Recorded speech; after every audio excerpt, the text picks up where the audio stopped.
Hello and welcome to this video. इसमें हम NIOS class 12th के इकोनॉमिक्स का सेकंड चैप्टर पढ़ेंगे, भारत में आर्थिक नियोजन, इकोनॉमिक प्लानिंग इन इंडिया। आगे बढ़ने से पहले अगर आप लोगों को ऐसा लग रहा है कि मेरी स्पीड बहुत धीमे है बोलने की, तो आप लोग प्लीज़ प्लेबैक स्पीड जा कर के यूट्यूब वीडियो के प्लेबैक स्पीड पर जा कर के स्पीड को बढ़ा सकते हैं 1.25 या 1.5 तक। अगर लग रहा है मैं बहुत जल्दी बोल रही हूँ तो आप इसको कम भी कर सकते हैं। अब शुरू करते हैं। तो इस चैप्टर में हम ये पढ़ने वाले हैं कि जब ब्रिटिशर्स हैं यानी अंग्रेज़ हैं, जब वो हमारे देश को छोड़कर गए और हम लोग आज़ाद हो गए, तो उस टाइम सब लोग बहुत ज़्यादा खुश थे इसलिए क्योंकि हम आज़ाद हो गए थे।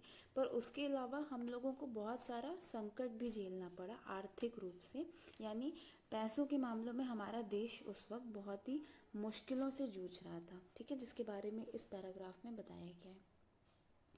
एक बात और है, एक रिक्वेस्ट है कि आप लोग वीडियो तो देख लिया करिए, पर प्लीज़ PDF को पढ़ा करिए, ये किताब को पढ़ा करिए, तो आपको ज़्यादा चीज़ें क्लियर होंगी। ठीक है, अब किस प्रकार की समस्याएं थी हम लोग के देश में, कैसी गरीबी थी, उसको थोड़ा सा याद रखिएगा।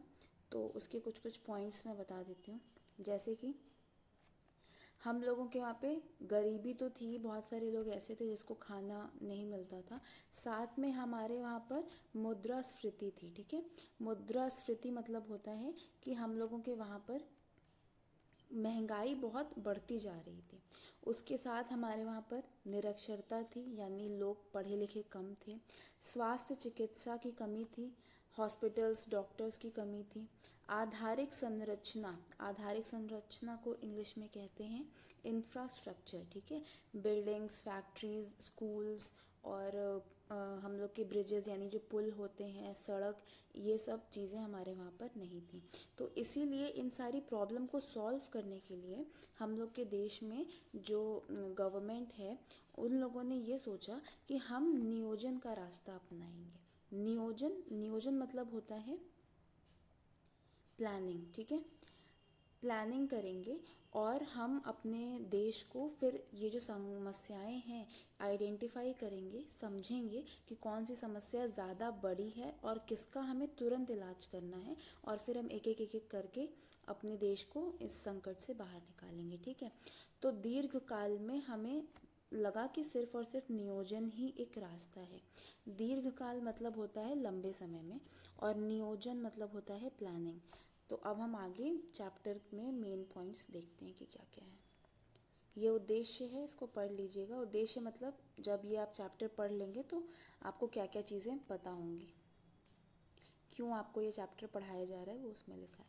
अब हम पढ़ते हैं आर्थिक नियोजन का अर्थ, इसका मतलब क्या होता है, इकोनॉमिक प्लानिंग का मतलब ही क्या है, वो इसमें हमें समझाया गया है। तो इसमें पॉइंट्स हैं हम लोग के टोटल 7 पॉइंट्स हैं। अब हम एक एक करके इसको समझते हैं। आप लोग प्लीज़ पॉज करके वीडियो इसको रीड कर लीजिए, या बुक है तो बुक से भी कर सकते हैं।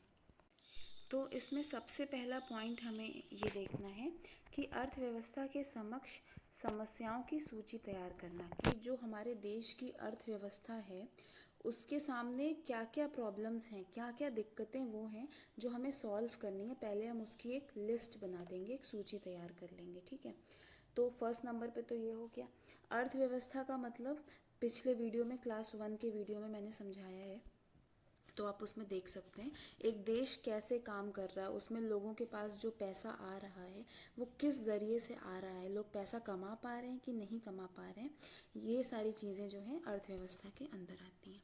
फिर सेकंड पॉइंट में हमें सेकंड नंबर पे क्या करना है, सेकंड नंबर पे हमें प्राथमिकता के आधार पर सूची बनानी है। ठीक है, प्राथमिकता मतलब होता है प्रायोरिटी, कौन सी चीज़ ज़्यादा ज़रूरी लग रही है। लिस्ट तो बन गई, बहुत सारी दिक्कतें हो रही हैं, उसमें से सबसे ज़्यादा आपको ज़रूरी क्या लग रहा है करना, हम वो चीज़ को टॉप पे रखेंगे। जो चीज़ें लग रही हैं कि कोई बात नहीं, धीरे धीरे बाद में भी हो सकती हैं, उनको हम लिस्ट में नीचे रख देंगे। ठीक है, फिर थर्ड स्टेप में क्या करेंगे हम लोग, कुछ समस्याएं फिर से आइडेंटिफाई करेंगे जिसको तुरंत, मतलब अभी तुरंत जिसका हमें सॉल्यूशन देना है, और कुछ समस्याएं जो काम तो अभी से हम शुरू कर सकते हैं पर उसका रिजल्ट और उसका उपाय धीमे धीमे ही हो सकता है दीर्घकाल में, दीर्घकाल मतलब थोड़ा लंबा समय लगेगा।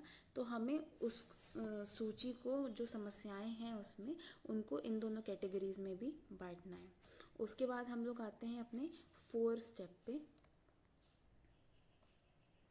इच्छित उद्देश्य को प्राप्त करने के लिए लक्ष्य को निश्चित करना।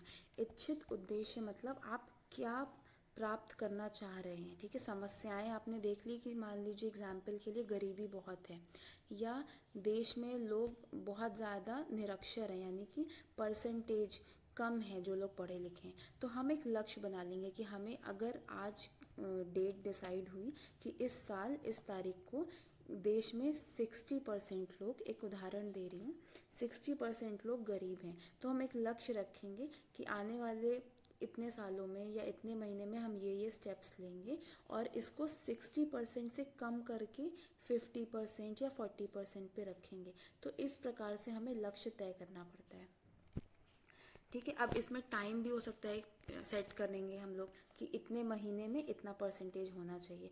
क्वांटिटी यानी अमाउंट भी सेट करते हैं कि कितना परसेंट कम कर रहे हैं। जैसे मैंने अभी बताया कि 60 से हम लोग 50 पर आ जाएं या 45 पे आ जाएं, तो हमने 10 से 20% लोगों को वो कर दिया, मतलब जो गरीबी रेखा के नीचे थे उनको हम लोगों ने रोजगार और शिक्षा फ्री में प्रोवाइड करके उनको उससे बाहर निकाला। तो इस प्रकार के हमें लक्ष्य रखने हैं। या लक्ष्य ऐसा हो सकता है कि हम लोग जो खेती कर रहे हैं उसमें आप लोग को पता होगा कि जो गरीबी रेखा से नीचे के लोग होते हैं, सरकार उनको मुफ्त में या बहुत ही कम दामों पर उनको जो अन्न है वो प्रोवाइड करवाती है, ठीक है। राशन कार्ड उनको लेकर जाना होता है और उसकी मदद से ऐसा काम होता है। तो अब उसमें हम लोग बढ़ा सकते हैं कि हम लोग अगले साल तक और भी अच्छी मशीन्स और भी अच्छी खेती की टेक्निक अपनाएंगे, जिसकी वजह से जो उत्पादन अभी हो रहा है उससे भी और ज़्यादा उत्पादन हो और हम ज़्यादा से ज़्यादा लोगों को मुफ्त में या सस्ते दामों पर अनाज दे पाएँ। तो इस प्रकार से हमें लक्ष्य को बिल्कुल संख्या में फिक्स करना पड़ता है, वरना अगर आप बस ऐसे ही बोल देंगे कि बस इतना गरीबी कम करनी है, तो हम लोग को पता नहीं चलेगा कि हमने गरीबी कम की भी कि नहीं की, और अगर की तो कितने परसेंट से की। तो इसीलिए नंबर्स लगाना बहुत इम्पोर्टेंट होता है। उसके बाद ये काम करने के बाद हम लोग का 5th पॉइंट आता है कि लक्ष्य को प्राप्त करने के लिए हमें आवश्यक संसाधनों की मात्रा का आकलन करना पड़ेगा। संसाधन मतलब होता है रिसोर्सेज। आप किन चीज़ों की मदद से अपने लक्ष्य को प्राप्त करेंगे। जैसे अगर आपको गरीबी हटानी है तो लक्ष्य तो पता चल गया, कितने परसेंट बतानी हटानी है वो सब भी पता चल गया। अब हमें चाहिए क्या गरीबी हटाने के लिए?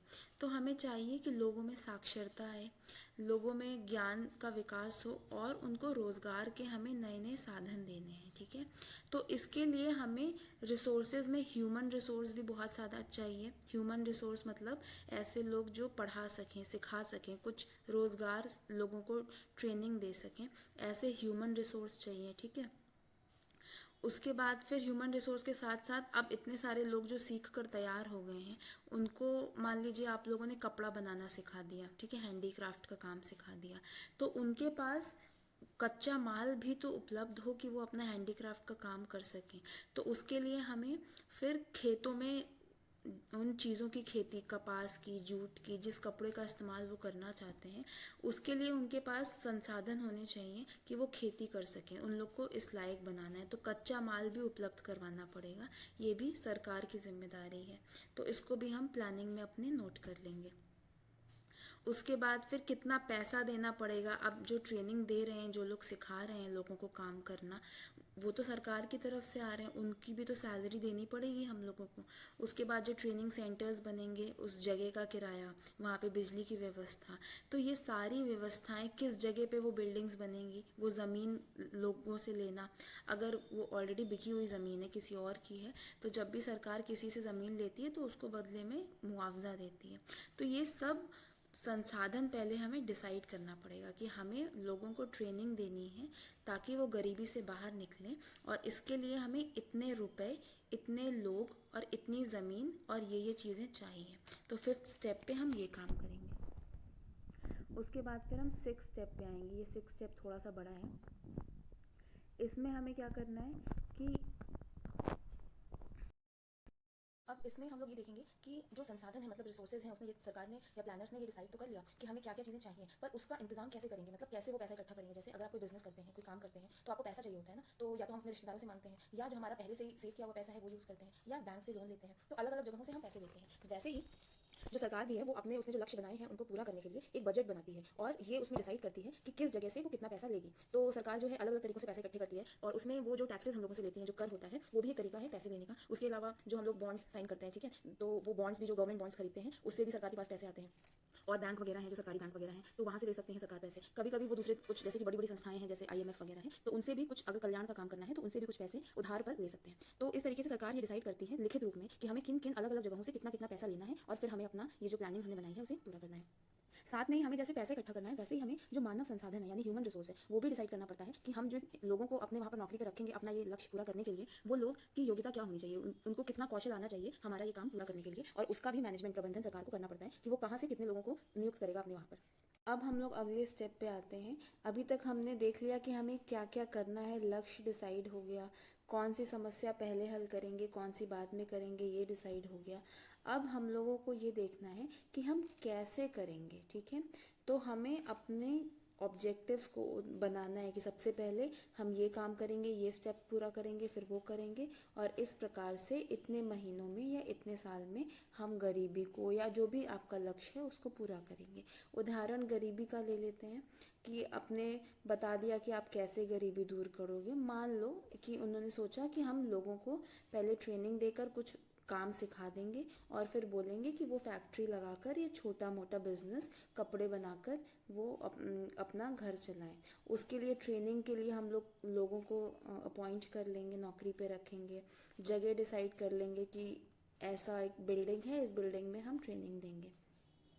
अब यहाँ पर हम लोग जो लास्ट स्टेप है उसमें ये डिसाइड करते हैं कि ये कैसे होगा, ठीक है। कितने महीने का कोर्स चलेगा वहाँ पर, उस कोर्स का सिलेबस क्या होगा, और उसमें टेस्ट कैसे होंगे, और सर्टिफिकेट कितने कितने दिनों पर लोगों को दिया जाएगा, ठीक है। तो ये सारी चीज़ें जो हैं ये हम लोग लास्ट स्टेप पे डिसाइड करते हैं। और ये पूरी प्रक्रिया कितने साल की या कितने महीने की है। मान लीजिए 2 साल की कोई पूरी ट्रेनिंग कोर्स है, तो हम लोगों को क्या करना है कि हम लोग बीच बीच में, ऐसा नहीं है कि आपने एक बार कोई प्लानिंग बना दी और वो प्लानिंग फिर जब एकदम अंत समय आएगा तभी हम चेक करेंगे कि इसका काम पूरा हुआ कि नहीं।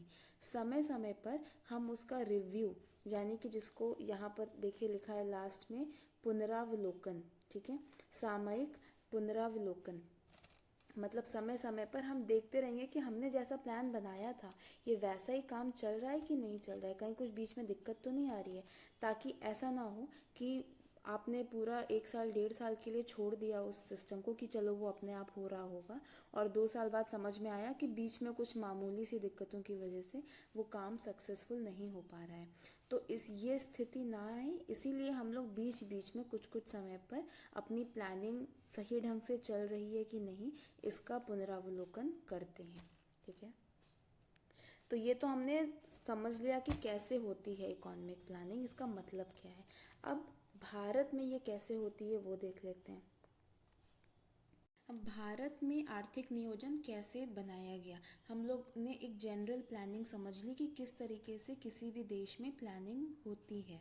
लेकिन भारत में ये कैसे शुरू हुई वो हम लोग इस वाले सेक्शन में 2.2 में पढ़ेंगे। तो हम लोग को पता है कि आज़ादी के बाद हम लोग की स्थिति बहुत ही ख़राब थी। क्या समस्याएं हैं वो समस्याएं हम लोग ऊपर देख चुके हैं, एक बार फिर से देख लेते हैं। ये समस्याएं इम्पॉर्टेंट हैं, एग्ज़ाम में आप इनको मेंशन करिएगा अगर ज़रूरत पड़ी। गरीबी तथा असमानता, ठीक है, सॉरी कट गया।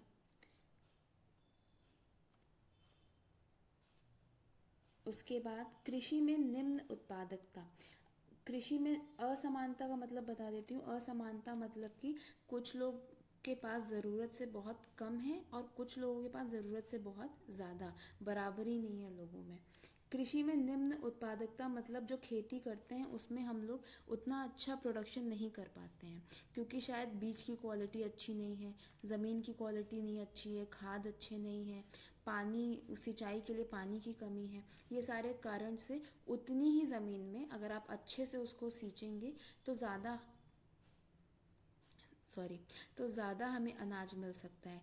लेकिन पर यहाँ पर क्या हो रहा है कि ज़मीन उतनी ही है, पर हम लोग के पास संसाधन ना होने की वजह से अच्छा हम लोग वहाँ पर खेती नहीं कर सकते।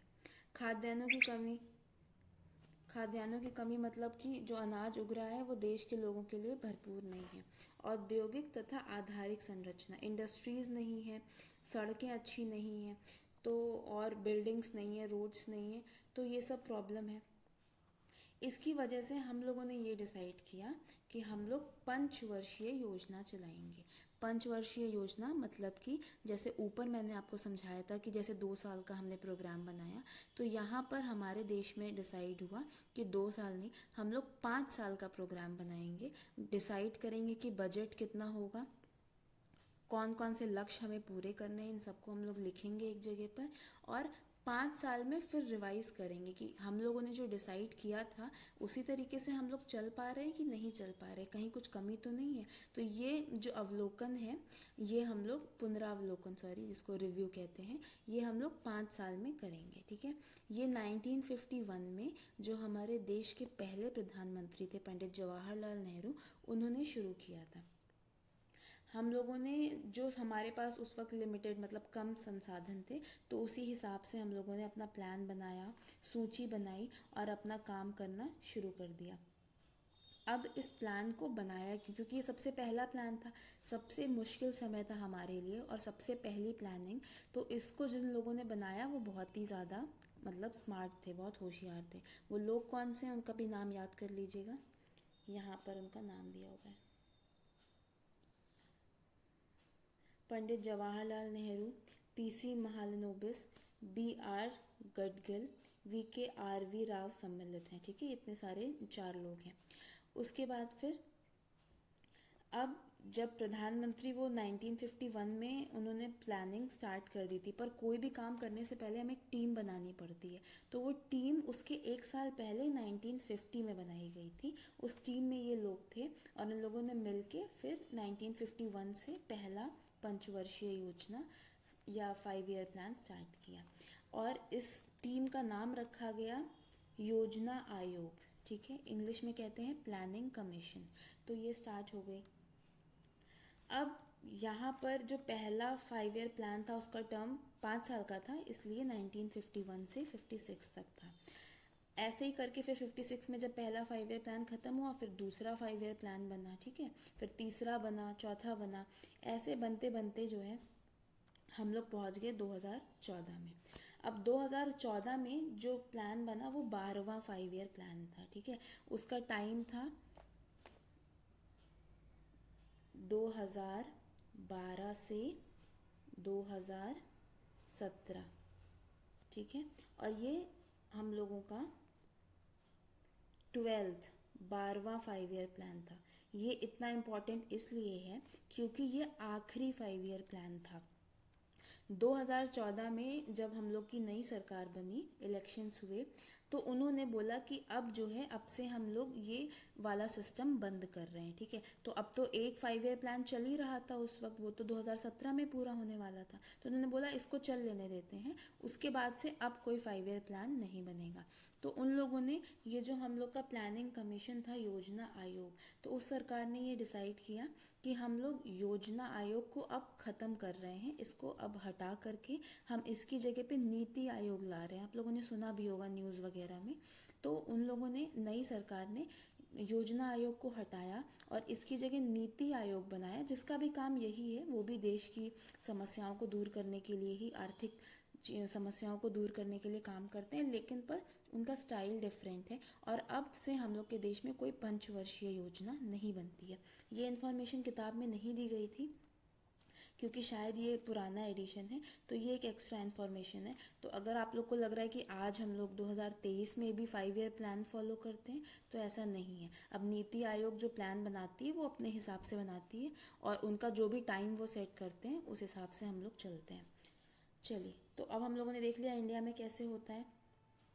अब भारत में नियोजन के उद्देश्य मतलब क्यों कर रहे हैं, अब क्या पर्पस है प्लानिंग का भारत के हिसाब से, वो देखते हैं। तो भारत में जो उद्देश्य है नियोजन के, पहले यहाँ पर पॉइंट्स दिया हुआ है तो पॉइंट्स देख लेते हैं, फिर एक एक को डिटेल में नीचे पढ़ेंगे। आर्थिक समृद्धि, आर्थिक समृद्धि मतलब कि हमें जो हमारे देश में जितना भी पैसा है उसे बढ़ाना है। रोज़गार में वृद्धि, बेरोज़गारी को हटा करके ज़्यादा से ज़्यादा लोगों के पास नौकरियां होनी चाहिए।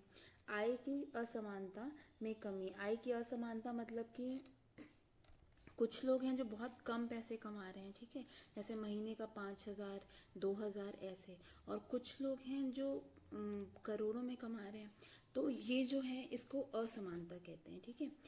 तो आर्थिक असमानता को हमें कम करना है, बैलेंस में लाना है सबको। गरीबी में कमी लानी है। अर्थव्यवस्था का आधुनिकीकरण करना है, आधुनिकीकरण मतलब कि मॉडर्न बनाना है हमें। और सामाजिक न्याय तथा समानता को सुनिश्चित करना है। सामाजिक न्याय मतलब कि कुछ लोगों के साथ भेदभाव होता है, वो कोई काम शुरू करना चाहते हैं तो करने नहीं दिया जाता है, या लोग उन्हें सपोर्ट नहीं करते हैं, बहुत सारी उन्हें बाधाएं आती हैं, वो हम आगे पॉइंट में समझेंगे। तो उसे हमें दूर करना है, ठीक है। अब सबसे पहला जो पॉइंट है यहाँ पर आर्थिक समृद्धि, उसको हम लोग डिटेल में पढ़ते हैं।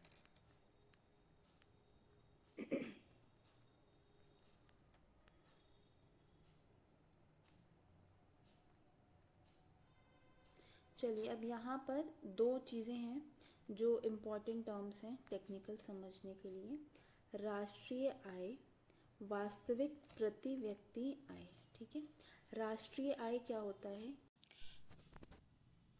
राष्ट्रीय आय, वास्तविक प्रति व्यक्ति आय, ठीक है। तो आय मतलब होता है इनकम, राष्ट्रीय मतलब नेशनल।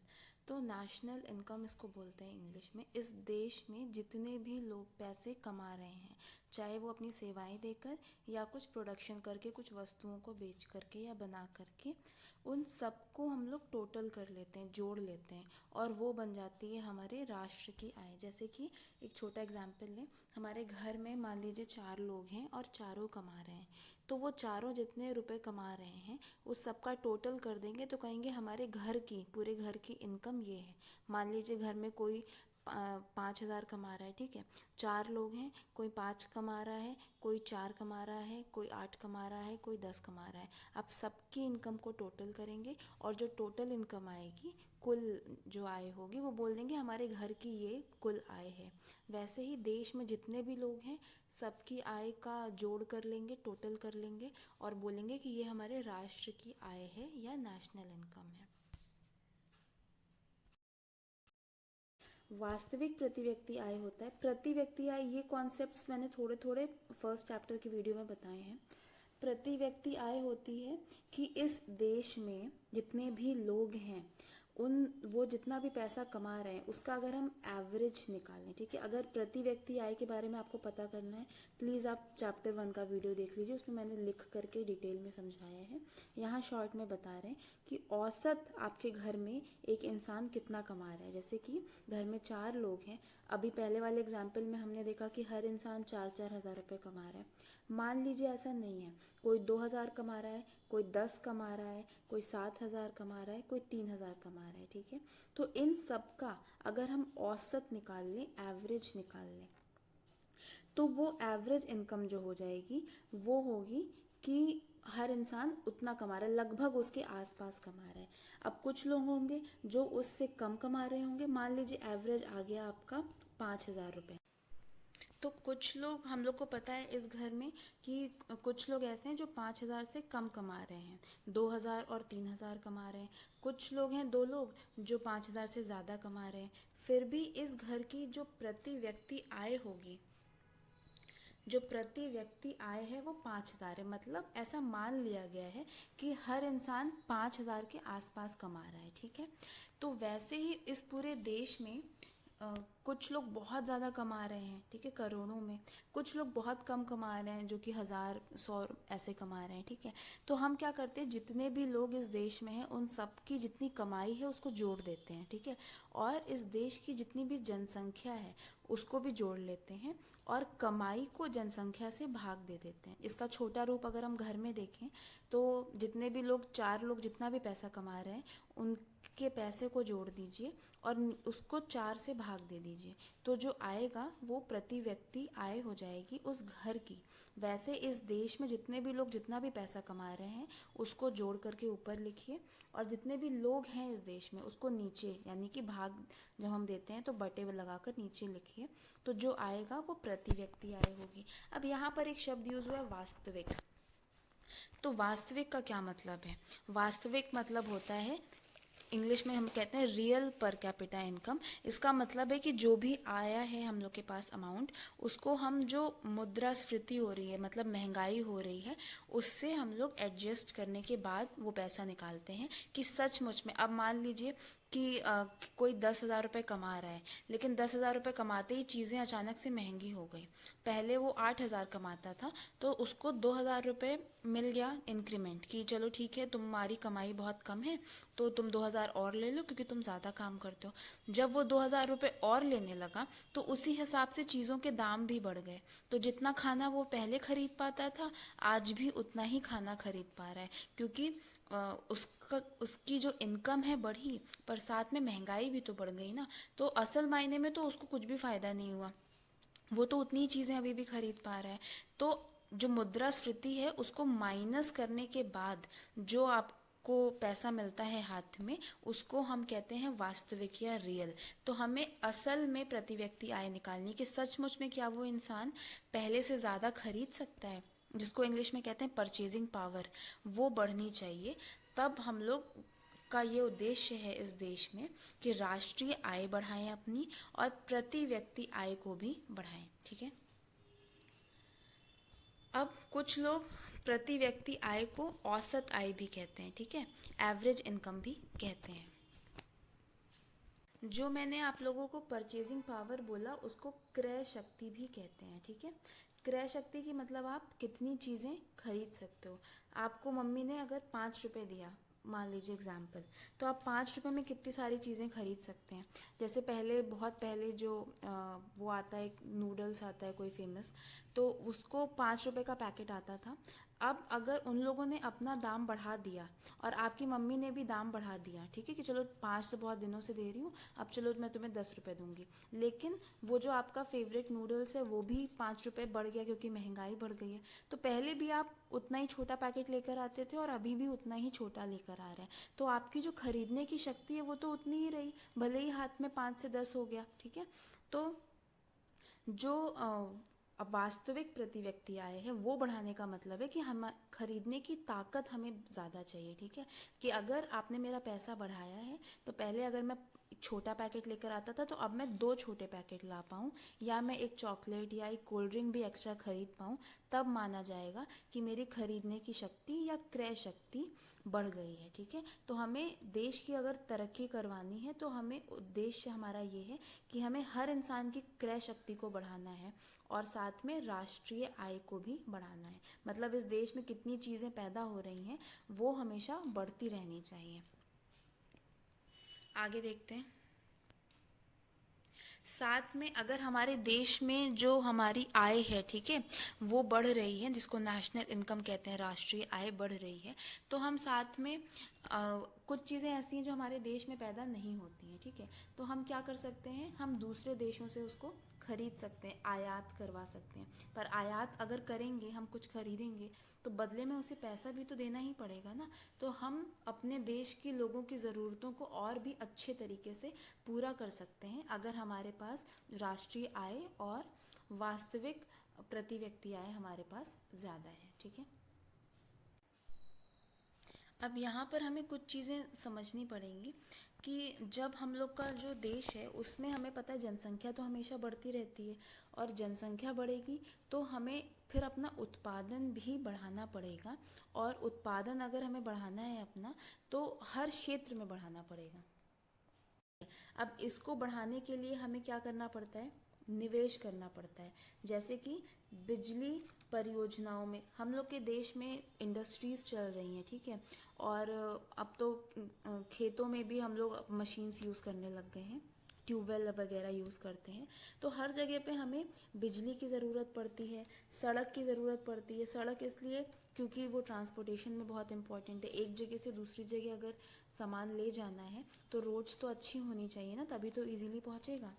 फिर रेलवे, हवाई अड्डे, ये सब दूर संचार मतलब कि जो हम लोग कम्युनिकेशन करते हैं उसको दूर संचार कहते हैं। बातचीत करना, इन्फॉर्मेशन शेयर करना एक जगह से दूसरी जगह, इन सब चीज़ों में हमें निवेश करना है, ठीक है। तो कुछ टेक्निकल टर्म्स हैं जो प्लीज़ आप लोग क्लियर रखिएगा, जैसे कि पूंजीगत stock, capital stock. Capital stock में क्या क्या आता है? Plant, machinery, banking. उसके बाद फिर कैपिटल स्टॉक में हमें निवेश यानी कि इन्वेस्टमेंट करना है, ठीक है। इन्वेस्टमेंट मतलब होता है कि जैसे कि आप कहीं पर पैसा लगा रहे हो, तो वैसे तो बिजनेस में या पैसे के लेन देन में ऐसा होता है कि हमने कहीं पैसा लगाया तो हमें उससे कुछ फ़ायदा चाहिए अभी तुरंत। पर कुछ जगहों पे हमें ऐसा पैसा लगाना पड़ता है जहाँ पर हम पैसा तो आज लगा रहे हैं इस भरोसे के साथ कि आने वाले 5 साल 10 साल में हमें उसमें से फ़ायदा मिलेगा। मतलब शुरुआती कुछ समय में सिर्फ हमें देना ही देना है, हमें कुछ मिलेगा नहीं, कुछ समय के बाद हमें मिलता है, ठीक है। एक एग्जाम्पल है, जैसे कि आपने एक छोटा सा पौधा लगाया, अब वो पौधे को शुरुआती समय में हमें सिर्फ उसको खाद, पानी, इन सब को देना ही पड़ता है बहुत लंबे समय तक। फिर कुछ दिनों बाद वो पेड़ बन के, फल बन के फिर हमें वो फल देना शुरू करता है, ठीक है। पर शुरुआती समय तो सिर्फ देने वाला होता है, तो इसको भी आप एक इन्वेस्टमेंट समझ सकते हैं।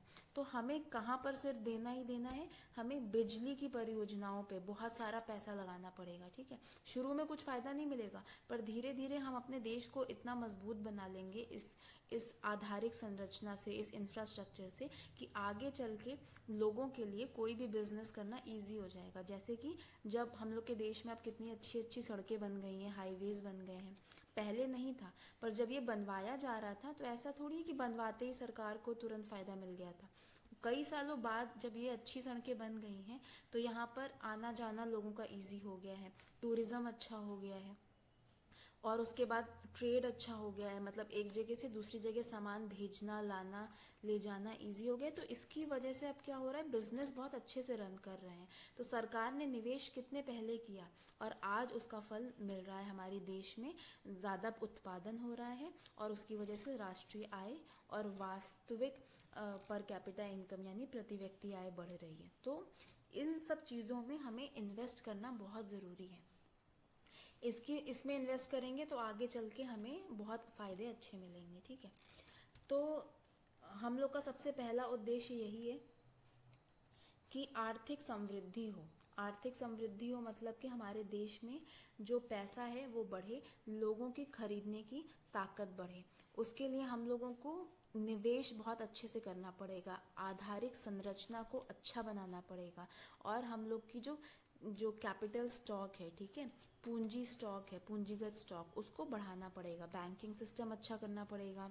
उसके बाद रोड्स को, रेलवेज़ को, हवाई अड्डों को, ताकि एक जगह से दूसरी जगह सामान ले आने ले जाने में देश के अंदर भी और देश के बाहर भी, मतलब अगर आप दूसरी जगहों से अपने देश में सामान खरीद के ला रहे हो आयात के लिए, या अपने देश से दूसरे देश में सामान भेज रहे हो निर्यात के लिए, दोनों ही जगहों पर ये काम आएगा, ठीक है। तो ये उद्देश्य है आर्थिक समृद्धि, पहला पॉइंट। अब हम लोग अगला पॉइंट पढ़ते हैं। अगला पॉइंट है हमारे देश में प्लानिंग का, रोज़गार में वृद्धि। मतलब कि लोगों में हमें उनको जीविका देनी है, मतलब वो कमा सकें और कमा कर अपनी ज़रूरतों को पूरा कर सकें, ऐसा रास्ता उनके लिए बनाना है हमें, ठीक है। तो अब इसको डिटेल में पढ़ते हैं। अब सेकंड पॉइंट है हम लोगों का रोज़गार में वृद्धि। तो अब क्या है कि रोज़गार से मतलब है इन लोगों का जो परिभाषा दी गई है कि जो भी श्रम शक्ति है, श्रम शक्ति मतलब लेबर फोर्स, हम लोग के देश में जितने भी लोग 15 से 49 साल के हैं, मतलब 15 से 59 के तक के हैं, उनको माना जाता है कि वो लेबर फोर्स में आते हैं। और वो अपने श्रम से, मेहनत से वो कुछ प्रोडक्टिव, कुछ अच्छा, ठीक है, या वो कोई सेवाएं दे रहे हों या वो किसी चीज़ के प्रोडक्शन में लगे हुए हों, तो अगर वो ऐसा कोई काम करेंगे तो हम उन्हें मानते हैं कि वो रोज़गार में हैं, ठीक है। जो लोग इस उम्र में हैं लेकिन पर उनके पास कोई काम नहीं है, वो चाहते तो हैं काम करना पर उनको अवसर नहीं मिल पा रहा, ऐसे लोगों को हम लोग बेरोज़गार बोलते हैं, ठीक है।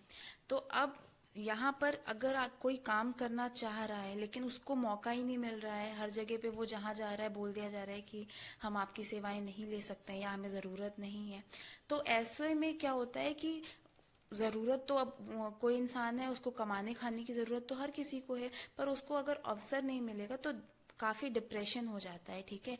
और इस डिप्रेशन के चलते बहुत तरीके की समस्याएं, जैसे कि गरीबी तो है ही, गरीबी के साथ साथ कुछ ऐसा भी कह सकते हैं कि वो हो सकता है क्रिमिनल एक्टिविटी में या गलत तरीके से पैसे कमाने की किसी एक्टिविटी में वो इन्वॉल्व हो जाए। तो सरकार ये चाहती है कि वो अपनी तरफ से सबको ऐसा अवसर प्रदान करे, ऐसा प्लेटफॉर्म दे कि जो भी लोग काम करना चाहते हैं, सक्षम हैं, उन्हें काम मिले और वो कुछ करके देश की जो राष्ट्रीय आय है उसमें भी योगदान दें और अपना भी जीवन अच्छा बनाए। अब देश में जो भी संसाधन होते हैं वो देश के परिवार के लोगों के हाथ में होते हैं, ठीक है। परिवार के लोगों के हाथ में मतलब कि जैसे कि कोई इंसान है, वो पढ़ा लिखा है, वो अपनी सेवाएं दे सकता है प्रोडक्शन में या किसी भी तरीके से, उसके पास ज्ञान अच्छा है या वो शारीरिक मेहनत कर सकता है। कुछ लोगों के पास बहुत सारी संपत्ति होती है, खेत होते हैं। कुछ लोगों के पास अगर पैसा है बहुत ज़्यादा तो वो लोग क्या कर सकते हैं, पैसे को किसी बिजनेस में लगा सकते हैं या बैंक में जमा कर सकते हैं या कोई प्रोजेक्ट चल रहा है उसमें दे सकते हैं, तो आगे चल के उन्हें उससे ब्याज मिलेगा। तो अब यहाँ पर कुछ पॉइंट्स हैं हमें वो याद करने हैं कि उत्पादन के साधन क्या होते हैं, भूमि, ज़मीन, श्रम, मेहनत, ठीक है, पूंजी यानी कि पैसा, संगठन और उद्यम, ठीक है। संगठन मतलब होता है ऑर्गेनाइजेशन, संस्था, और उद्यम मतलब कि आप कोई बिजनेस स्टार्ट करो, ठीक है, जिसको आजकल एंटरप्रेन्योरशिप कहते हैं, तो उसको उद्यम कहते हैं, तो वहाँ से भी आप पैसा कमा सकते हो। अब यहाँ पर अगर आप लोगों ने क्या ऑफ़र किया है तो उसके बदले में आपको फिर उससे लाभ मिलता है। जैसे कि अगर आपने अपना श्रम दिया है, ठीक है, कहीं पर जाकर बहुत मेहनत की है, 8 घंटे 10 घंटे, तो मजदूरी मिल जाएगी। ज़मीन पड़ी हुई थी, आपने किराए पे चढ़ा दी, तो आपको लाभ किस रूप में मिलेगा, आपको उसका रेंट मिलेगा, मतलब किराया मिलेगा, जिसको कि लगान भी बोल रहे हैं। पूंजी के रूप में आपने कहीं, आपके पास पैसा था, आपने पैसा दे दिया कि ठीक है मुझे इतना परसेंट आप दे दीजिएगा, इसमें से इतने दिन, 1 साल 2 साल बाद मुझे इतना ब्याज दे देना, तो आपको ब्याज के रूप में लाभ मिलेगा। अगर आप उद्यमी हो, उद्यमी मतलब कि एंटरप्रेन्योर हो, बिजनेस स्टार्ट किया था, तो किस रूप में लाभ मिलेगा आपको, आपको प्रॉफिट के रूप में, कि आपने जैसे बिजनेस चलते हैं उस तरीके से कि आपने कुछ पैसा लगाया, कुछ काम किया, लोगों को कुछ बेचा, सर्विसेज या सामान, और बदले में कुछ अपना प्रॉफिट भी कमाया, तो उस रूप में आपको पैसा मिल सकता है। अब ये देश की जो सरकार है उसकी ये जिम्मेदारी है कि वो ऐसा माहौल और ऐसी इंफ्रास्ट्रक्चर लोगों को दे कि वो पैसा अपना कमा सकें, नौकरी कर सकें। अगर इस देश में बहुत सारे लोग शिक्षित तो हो रहे हैं, मतलब पढ़ लिख रहे हैं, पर रोज़गार के अवसर नहीं मिलेंगे उन्हें, तो फिर क्या होगा कि खर्चे तो उनके हो ही रहे हैं, ठीक है, खाना पीना तो सबको ही चाहिए, तो फिर धीरे धीरे हम लोग की जो राष्ट्रीय आय है वो कम होने लगेगी, क्योंकि जनसंख्या बढ़ रही है, लोगों की ज़रूरतें बढ़ रही हैं, पर कमाने के अवसर है नहीं, और नया पैसा हम लोग क्रिएट कर सकें, नया उत्पादन कर सकें, वो क्षमता घटती अगर जाएगी हम लोगों की, तो फिर हम लोग जो है वो वापस से, मतलब जो राष्ट्रीय आय है वो कम हो जाएगी और गरीबी में चले जाएंगे। तो इसीलिए सरकार को इस दिशा में ध्यान देना चाहिए, और जो हम लोग का फर्स्ट 5 ईयर प्लान बना था, पहला पंचवर्षीय योजना, उसमें इस बात को समझते हुए रोज़गार को बहुत ज़्यादा इम्पोर्टेंस दी गई थी कि हम लोग सबसे पहले इस समस्या को दूर करेंगे। अगर देश में बेरोजगारी कम हो गई, लोगों के पास नौकरियां मिलने लग गई, तो धीरे धीरे देश अपनी तरक्की अपने आप कर लेगा। तो ये इसलिए इम्पोर्टेंट है। दूसरा पॉइंट है आय की विषमताओं में कमी। ये हमारा उद्देश्य था। आय की विषमता मतलब होता है कि असमानता, यानी जो आप पैसे कमा रहे हैं उसमें बराबरी नहीं है। कुछ लोग बहुत कम कमा रहे हैं। समझ लीजिए, एक एग्जाम्पल लेते हैं कि एक घर में दो लोग हैं। एक इंसान 10,000 रुपये कमा रहा है और दूसरा कमा रहा है 1 करोड़ रुपये। ठीक है, तो ये हो गई असमानता कि एक तो इतना कम और एक इतना ज़्यादा। अब इसी घर में अगर आप और भी लोगों को रख लीजिए, मान लीजिए इस घर में 5 लोग हैं, तो 5 लोगों में से 3 लोग जो हैं वो 10,000, कोई 15,000, कोई 20,000 ऐसे कमा रहा है, और बाकी 2 लोग जो हैं वो 1 करोड़ और दूसरा वाला 2 करोड़ कमा रहा है। तो अब यहाँ पर ये भी चीज़ समझने वाली है कि सिर्फ और सिर्फ यहाँ पर ऐसा नहीं है कि सिर्फ पैसे कम और ज़्यादा हैं, बल्कि जो लोग गरीब हैं, जिनके पास कम पैसे हैं, वो बहुत ही ज़्यादा संख्या में है। ठीक है, और जो लोग बहुत अमीर है, जिनके पास बहुत ज़्यादा पैसे हैं, वो संख्या में बड़े कम से हैं। ठीक है, मतलब कि हमारे देश में गरीब लोग जो कम पैसे कमा पा रहे हैं वो लोग बहुत ज़्यादा हैं। ठीक है, ये 10,000 20,000 तो मैंने ठीक ठाक बता दिया। इससे भी कम कई लोग महीने का बहुत ही ज़्यादा, मतलब पूरा परिवार उनका 2,000 3,000 रुपये कमा पा रहा है। इस तरीके से अपना जीवन यापन कर रहे हैं। और कुछ लोग हैं जो बहुत कम है संख्या में, लेकिन उनकी संपत्ति बहुत ज़्यादा है। इतनी ज़्यादा है कि भारत में जितने सारे गरीब हैं उन सबका मिला दिया जाए तब भी वो एक आदमी से के बराबर होगा या उससे कम ही रहे। ठीक है, तो अब इस तरीके से असमानताएं फैली हुई हैं। अब ये असमानता खास तौर से कुछ वर्गों में है, जैसे कि महिलाएं जो हैं वो आम तौर पे देखा गया है कि वो चाहे किसी भी धर्म की हो, जाति की हो, कुछ भी काम कर रहे हों, पर महिलाओं को जो वेतन देने का जो कैटेगरी है, मतलब मापदंड बनाया गया है कि किस किस आधार पे उन्हें कैसे पेमेंट करना है, वो हमेशा पुरुषों से कम है। फॉर एग्ज़ाम्पल कि अगर एक ही ऑफिस में एक आदमी भी है और एक औरत भी है, दोनों एक ही प्रोफाइल पर है, मतलब एक ही पद पर है, एक ही तरीके का काम करते हैं, उतने ही घंटे देते हैं, औरत को कम पैसे मिलेंगे उसी काम के लिए, पुरुष को थोड़े ज़्यादा। रीज़न उसके पीछे का अंडरलाइंग ये है, कुछ लोग ऐसा मानते हैं कि औरतें जो हैं वो उतने ही घंटों में पुरुष से कुछ कम वैल्यू दे पाएंगी। उनके काम का जो वो है, मतलब वैल्यू है, कीमत है, वो थोड़ी सी कम रहेगी, वो थोड़ा कम अच्छा रहेगा। या अगर पुरुष जो है वो 10 घंटे में मान लीजिए 20 फाइल कंप्लीट करता है, तो महिला 10 घंटे में 12 फाइल ही कंप्लीट कर पाएगी या 15 ही कर पाएगी, तो इसीलिए उनको कम पैसे मिलते हैं। ये हर क्षेत्र में ये चीज़ है। साथ में ये डिफरेंस हम लोग का जाति के आधार पे भी होता है। जो अनुसूचित जाति है, जनजाति है, SC ST जो हैं, उनको भी हमेशा ऐसा देखा गया है कि वो ऐसे काम में हैं कि उन्हें हमेशा कम पैसे दिए जाते हैं, क्योंकि उनके पास अवसर नहीं है कि वो कुछ सीख करके आगे बढ़ पाएँ, तो इसलिए उनको भी कम पैसे ही हर जगह पर मिलते हैं। उसके बाद फिर हमने ये भी देखा है कि जो परिसंपत्तियों के स्वामित्व, जैसे कि प्रति व्यक्ति भूमि जोत, रुकिए अंडरलाइन कर देती हूँ।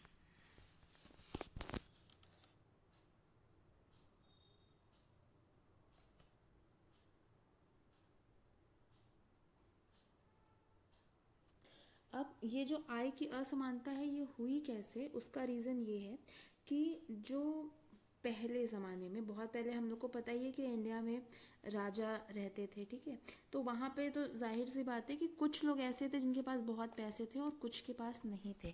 फिर धीरे से हम लोग बदल गए और हम लोग अब लोकतंत्र में आ गए, जहाँ सब बराबर है, कोई राजा नहीं है, और हम ये चाहते हैं कि जो संपत्ति है वो सबके बीच में बराबर से बटे। लेकिन पर हम लोग आ तो उस व्यवस्था से रहे हैं जहाँ पर पहले से ही कुछ लोग ऐसे थे जो बहुत ज़्यादा अमीर हैं। अब हम लोग उनसे पैसे छीन तो सकते नहीं है कि तुम्हारी इतनी प्रॉपर्टी है पर सबको बराबर देना है, तो एक काम करो, तुम हमें सारा अपना दे दो, अब हम शुरू से बांटेंगे। ऐसा नहीं कर सकते हैं।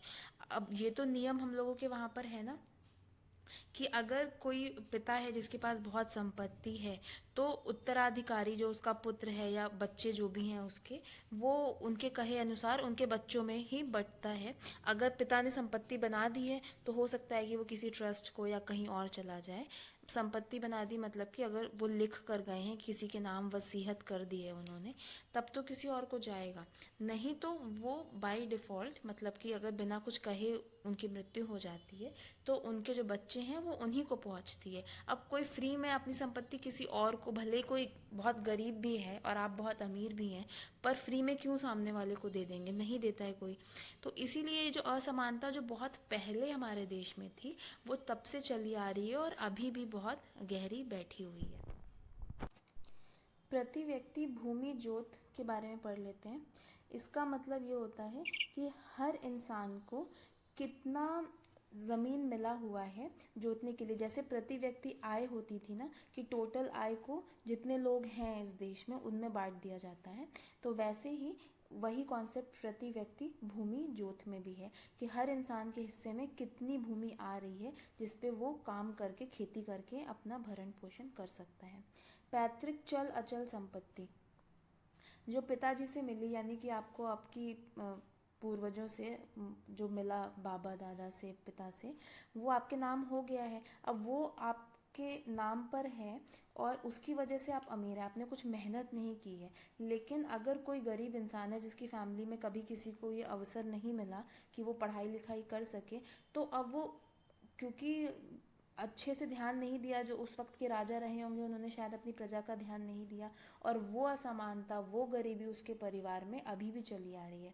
जैसे आपके परिवार में शुरू से खानदानी एक संपन्नता है, वैसे ही कुछ लोगों के परिवार में एक खानदानी विपन्नता है, गरीबी है, कि उन्हें कभी इतना अवसर ही नहीं मिल रहा कि वो अपनी ये जो गरीबी का चक्र है इसको तोड़ करके पैसे कमा सके, पढ़ाई लिखाई कर सकें। तो इसकी वजह से ये असमानता है। ठीक है। अब भारत की जो ज़्यादातर खेती है, वो मतलब ज़्यादातर लोग हैं वो ग्रामीण क्षेत्रों में यानी गाँव में बसे हुए हैं। और गाँव में क्या होता है, गाँव में होती है खेती। अब खेतों में भी कुछ कुछ किसान जो हैं वो बहुत अमीर होते हैं और कुछ होते हैं बहुत गरीब। तो यहाँ पर ध्यान देने वाली बात ये है कि जो ज़्यादातर किसान हैं वो गरीब हैं। ठीक है। और उन्हें हम कृषि मजदूर कहते हैं। कृषि मजदूर इसलिए कहते हैं क्योंकि वो जो ज़मीन पे मजदूरी कर रहे हैं वो उनकी खुद की ज़मीन नहीं है। ठीक है। वो किसी और की ज़मीन लेकर उसको किराए पर मजदूरी करते हैं और उसमें से कुछ हिस्सा ही ले पाते हैं अपने लिए। बाकी जिसकी ज़मीन है उसने कुछ मेहनत तो की नहीं, फ्री में ज़मीन मिली हुई थी, पर वो पूरा हक उस मालिक का हो जाता है। और बहुत कम ऐसे परसेंटेज में, कुछ प्रतिशत ही लोग हैं जो बहुत बड़े भूमिपति यानी बहुत ही ज़्यादा बड़ी बड़ी ज़मीनों के मालिक हैं और बहुत अमीर हैं। अब यहाँ पर हम लोग ने यहाँ तक ये समझ लिया कि असमानता कैसे फैली हुई है। आगे देखते हैं। यहाँ पे एक कानून का नाम याद कर लीजिएगा, उत्तराधिकार, सॉरी ब्रश ले लो,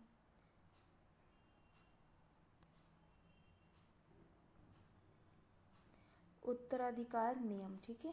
तो इसकी वजह से ऐसा होता है कि जो हाँ, आपके जो पेरेंट्स हैं उनकी संपत्ति आपको मिल जाती है और पीढ़ी दर पीढ़ी ये शिफ्ट होता जाता है। इसीलिए जो बताया, जो गरीब हैं वो गरीब ही रह जा रहे हैं और अमीर जो हैं वो और अमीर होते जा रहे हैं। जो गरीब लोग हैं उनके पास क्रय शक्ति नहीं है। क्रय शक्ति नहीं है मतलब खरीदने की ताकत नहीं है, जिसकी वजह से वो मार्केट में कुछ कंट्रीब्यूशन दे ही नहीं पा रहे।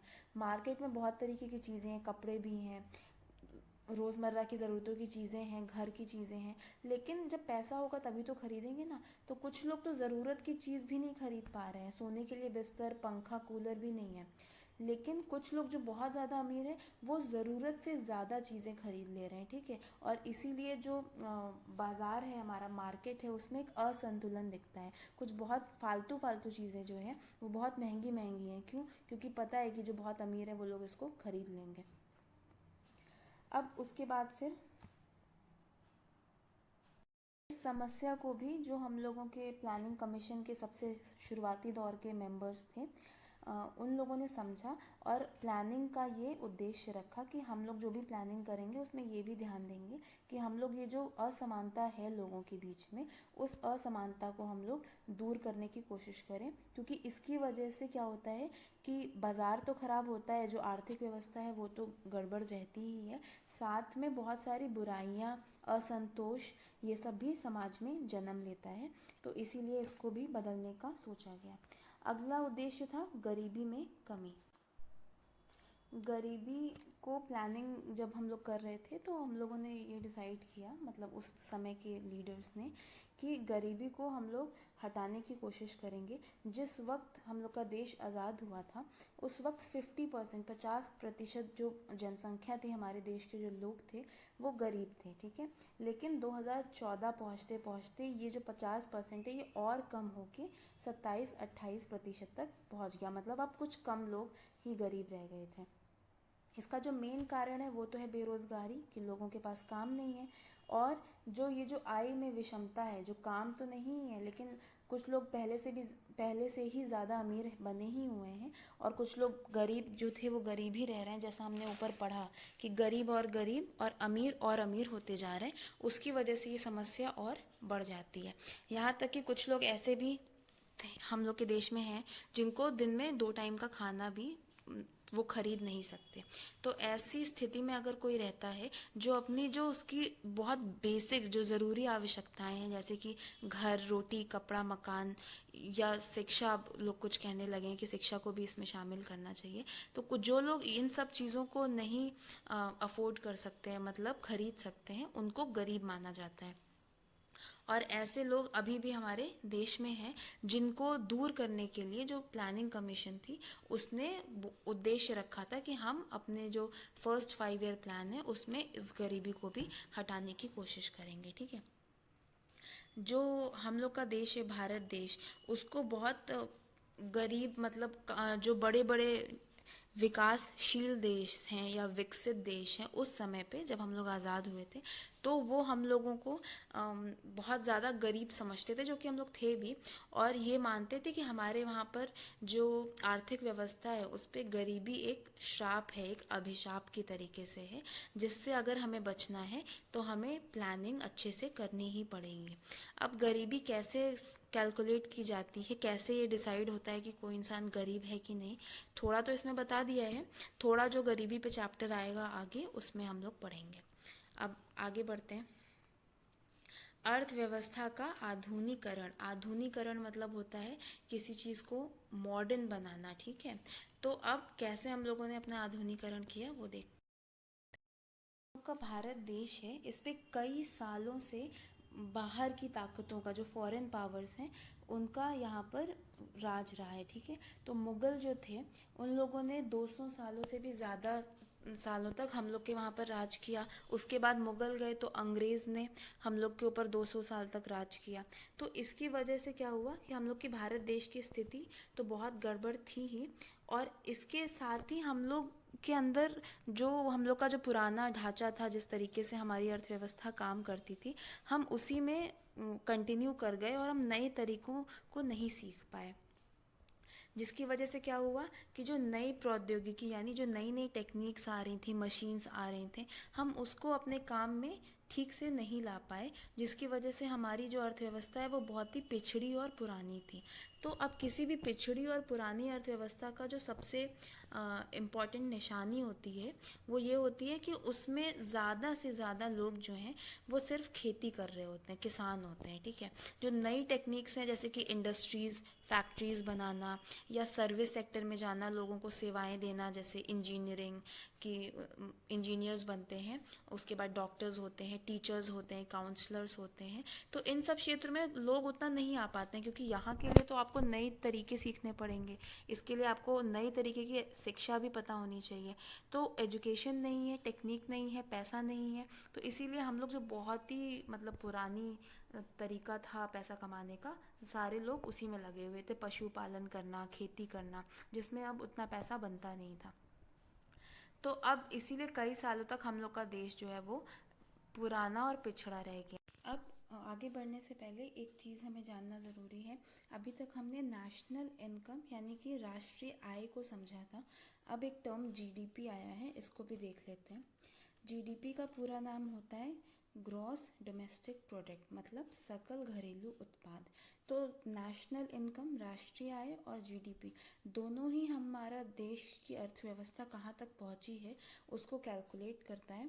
पर थोड़े अलग तरीके से। जैसा कि नाम बता रहा है, राष्ट्रीय आय, नेशनल इनकम, इस देश में लोग कितना इनकम कमा रहे हैं, ठीक है, जो भी वो ऑफ़र कर सकते हैं, चाहे वो पूंजी ऑफ़र कर सकते हैं या अपनी सेवाएं ऑफ़र कर सकते हैं। जिस भी तरीके से लोग जितना इनकम कमा रहे हैं, जितनी आय उनकी है, उस सबको टोटल कर देते हैं, ठीक है, तो राष्ट्रीय आय बनता है। वैसे ही जो जीडीपी है, वो देश में कितना प्रोडक्शन हुआ है, कितना उत्पाद हुआ है, उन सब का जो मॉनेटरी वैल्यू है, मतलब पैसे के रूप में उसका क्या मूल्य है, उसको कैलकुलेट करते हैं, तो वो बन जाता है ग्रॉस डोमेस्टिक प्रोडक्ट। अब ये जो उत्पाद है, अगर इसमें ज़्यादा से ज़्यादा हिस्सा कृषि से आ रहा है, मतलब 60% 70% जो है वो हमारे देश में जो भी उत्पाद हो रहा है वो कृषि का है, तो ये निशानी है एक पिछड़े देश की, ठीक है, मतलब हमारी अर्थव्यवस्था पिछड़ी हुई है। एक जो विकासशील और अच्छा देश होता है, वहाँ पर बराबर में हिस्से आते हैं, बल्कि धीरे धीरे जो कृषि का हिस्सा है वो कम होने लगता है, और जो सेवा क्षेत्र है, सर्विस सेक्टर है, और जो मैन्युफैक्चर वाला सेक्टर है, ठीक है, जहाँ पे कुछ हम इंडस्ट्रीज़ में बना रहे हों, उनका जो योगदान है वो ज़्यादा होने लगता है। तो भारत में भी जब हम लोग आज़ाद हुए तो कृषि का जो योगदान था वही सबसे ज़्यादा था, सर्विस सेक्टर और इंडस्ट्रीज़ या मैन्युफैक्चरिंग सेक्टर से बहुत कम योगदान आ रहा था। तो अब धीरे धीरे हम लोगों ने जब अपना पंचवर्षीय योजना बनाना शुरू किया, तो हमने इसको भी प्राथमिकता दी कि हम लोग ये कोशिश करेंगे कि हम लोग अपना जो सेवा का क्षेत्र है, सर्विस सेक्टर और इंडस्ट्री सेक्टर, उसको भी हम लोग ज़्यादा से ज़्यादा बढ़ाएं और जीडीपी में उसका जो योगदान है वो बढ़े। इसके लिए हमें ये देखना था कि जो लोग हैं उनको अच्छी एजुकेशन मिले, उनका कौशल विकसित हो, जिसकी वजह से फिर वो सेवा के क्षेत्र में भी आगे आ पाएँ, हम ज़्यादा अच्छे डॉक्टर्स, इंजीनियर्स, काउंसलर्स, टीचर्स ये बना पाएँ, ठीक है। फिर मैन्युफैक्चरिंग में भी हम ज़्यादा अच्छे एंटरप्रेन्योर्स यानी जो उद्यमशील लोग हैं, जो उद्यम करना चाहते हैं, उनको आगे बढ़ाएं, और वो खुद अपना छोटा या बड़ा बिजनेस बना करके उसमें से इंडस्ट्रीज़ और मैन्युफैक्चरिंग को थोड़ा बढ़ावा दे सकें। तो ये हमारा पॉइंट था। अब हम लोग आते हैं अपने अगले पॉइंट पे, जो कि है सामाजिक न्याय तथा समानता को सुनिश्चित करना। अब यहाँ पर जो हमारे प्लानर्स थे, जो नियोजन कर रहे थे, वो ये चाहते थे कि जो भारत है उसमें समाजवादी प्रारूप आए, ठीक है। समाजवादी का मतलब होता है कि जो हमारा देश है उसमें जो समाज है, जो लोग हैं, चाहे वो छोटे तबके के जो लोग हैं, उनको फ़ायदा मिले, ठीक है। ऐसा ना हो कि सिर्फ कुछ मुट्ठी भर लोग जो हैं वही देश का सारा धन लेकर के और सारी पावर्स लेके बैठे, बल्कि वो चाहते थे कि पूरा समाज बराबरी से रहे और सबको ये मौका मिले कि वो ऊपर आ सके, ठीक है। चाहे वो नौकरी के बारे में हो, चाहे वो साक्षरता के बारे में हो, चाहे वो धन कमाने के बारे में हो, वो चाहते थे सबको बराबर अपॉर्चुनिटी मिले। और इसको पाने के लिए हम लोगों जो ऊपर जितने भी पॉइंट्स हम लोगों ने पढ़े, वो सारे पॉइंट्स इसी हिसाब से सेट किए गए थे कि हम लोग इस तरह का समाज बना पाएँ, ठीक है। अब इसके लिए करना क्या था कि जो हम लोग का पहले से सेट प्लान था, जो जिस आधार पे हमारी अर्थव्यवस्था चली आ रही थी, वो बहुत ही गड़बड़ थी, जिसकी वजह से जो गरीब लोग थे वो इतने सालों में भी ऊपर नहीं आ पाए, और जो अमीर लोग थे वो एकदम टिक कर ही ऊपर बैठे थे। तो उनको जो हमारी आर्थिक जो प्लानिंग थी, जो इकोनॉमिक प्लानिंग थी, उसके बेसिक्स को बिल्कुल बदलना था, मतलब उसका जो एकदम आधार है उसमें ही उन्होंने कुछ सुधार लाने के बारे में सोचा। चाहे वो कृषि से जुड़ा हुआ सुधार हो, चाहे वो इंडस्ट्री से जुड़ा हुआ सुधार हो, या जो सेवा क्षेत्र है यानी सर्विस सेक्टर है उसमें जुड़ा हुआ सुधार हो, हर जगह पर सरकार ने जो पॉलिसीज़ थी, आर्थिक नीतियाँ थीं, उनको बदलने के बारे में सोचा, और नई पॉलिसीज़ हम लेकर भी आए जो हम आगे पढ़ेंगे। तो ये 6 पॉइंट्स हम लोगों ने इसमें पढ़ लिए कि जो इंडिया में प्लानिंग हुई उसके पीछे का एकदम मेन उद्देश्य क्या था, ठीक है। अब हम लोग अगले टॉपिक पे आते हैं, 2.4, नियोजन की आवश्यकता। हमारे देश में नियोजन की आवश्यकता क्या है। पहले हमने जनरल आवश्यकता पढ़ी थी कि क्यों किसी देश में होता है नियोजन, भारत देश में नियोजन की क्या आवश्यकता थी उस टाइम पे, अब हम इसके बारे में पढ़ेंगे। अब जैसा कि हमने देखा है कि प्लानिंग जो ऊपर नियोजन का अर्थ समझाया गया था, उसी में हमें समझ में आ गया था कि इंडिया में नियोजन की क्या ज़रूरत थी। समस्याएं बहुत सारी थी हमारे पास और उन सब का हमें हल ढूंढना था, इसीलिए हमें नियोजन करना पड़ गया, ठीक है। और हमने चुना कि कौन सी हमारी सबसे मेन दिक्कतें हैं जो बहुत बड़ी हैं और उनको सॉल्व करेंगे सबसे पहले। तो ये लिस्ट तैयार करनी पड़ी हमें और फिर उस हिसाब से हमने अपनी प्लानिंग स्टार्ट की। अब प्लानिंग का जो मतलब जो आवश्यकता है वो ये है कि अगर कोई भी बड़ी समस्या हो, अगर आप उसको प्लानिंग करके सॉल्व नहीं करेंगे तो वो समस्या वैसे भी बड़ी है, उसको सॉल्व होने में तो काफ़ी समय लगता है, लेकिन बिना प्लानिंग के वो समय और भी ज़्यादा बड़ा हो जाएगा। एक एग्जाम्पल यहाँ पे दिया है जैसे कि गरीबी का। अब भारत देश बहुत बड़ा है, गरीबी की समस्या ठीक करने के लिए पहले तो ये समझना पड़ेगा कि गरीबी है कितनी। उसके लिए इस देश में जितने भी गरीब हैं उनकी गिनती करनी पड़ेगी, ठीक है। ये एक बहुत बड़ा काम है, इसके लिए बहुत सारे लोग लगेंगे जो जाके पता करेंगे कि गिनती करेंगे, ठीक है।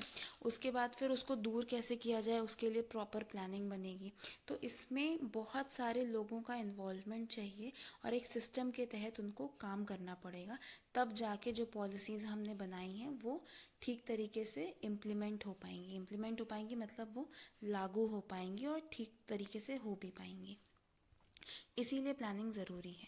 उसके अलावा अगर हम प्लानिंग करके काम नहीं करेंगे तो हमें हर एक काम के लिए, हर एक उद्देश्य के लिए जो पैसा इकट्ठा करना है वो किन किन ज़रियों से करना है, अगर ये सब क्लियर नहीं रहेगा तो ऐसा हो सकता है कि हम ज़रूरत से ज़्यादा पैसा या तो इकट्ठा कर लें या तो हम पैसे को गलत जगह पर खर्चा कर दें, ठीक है।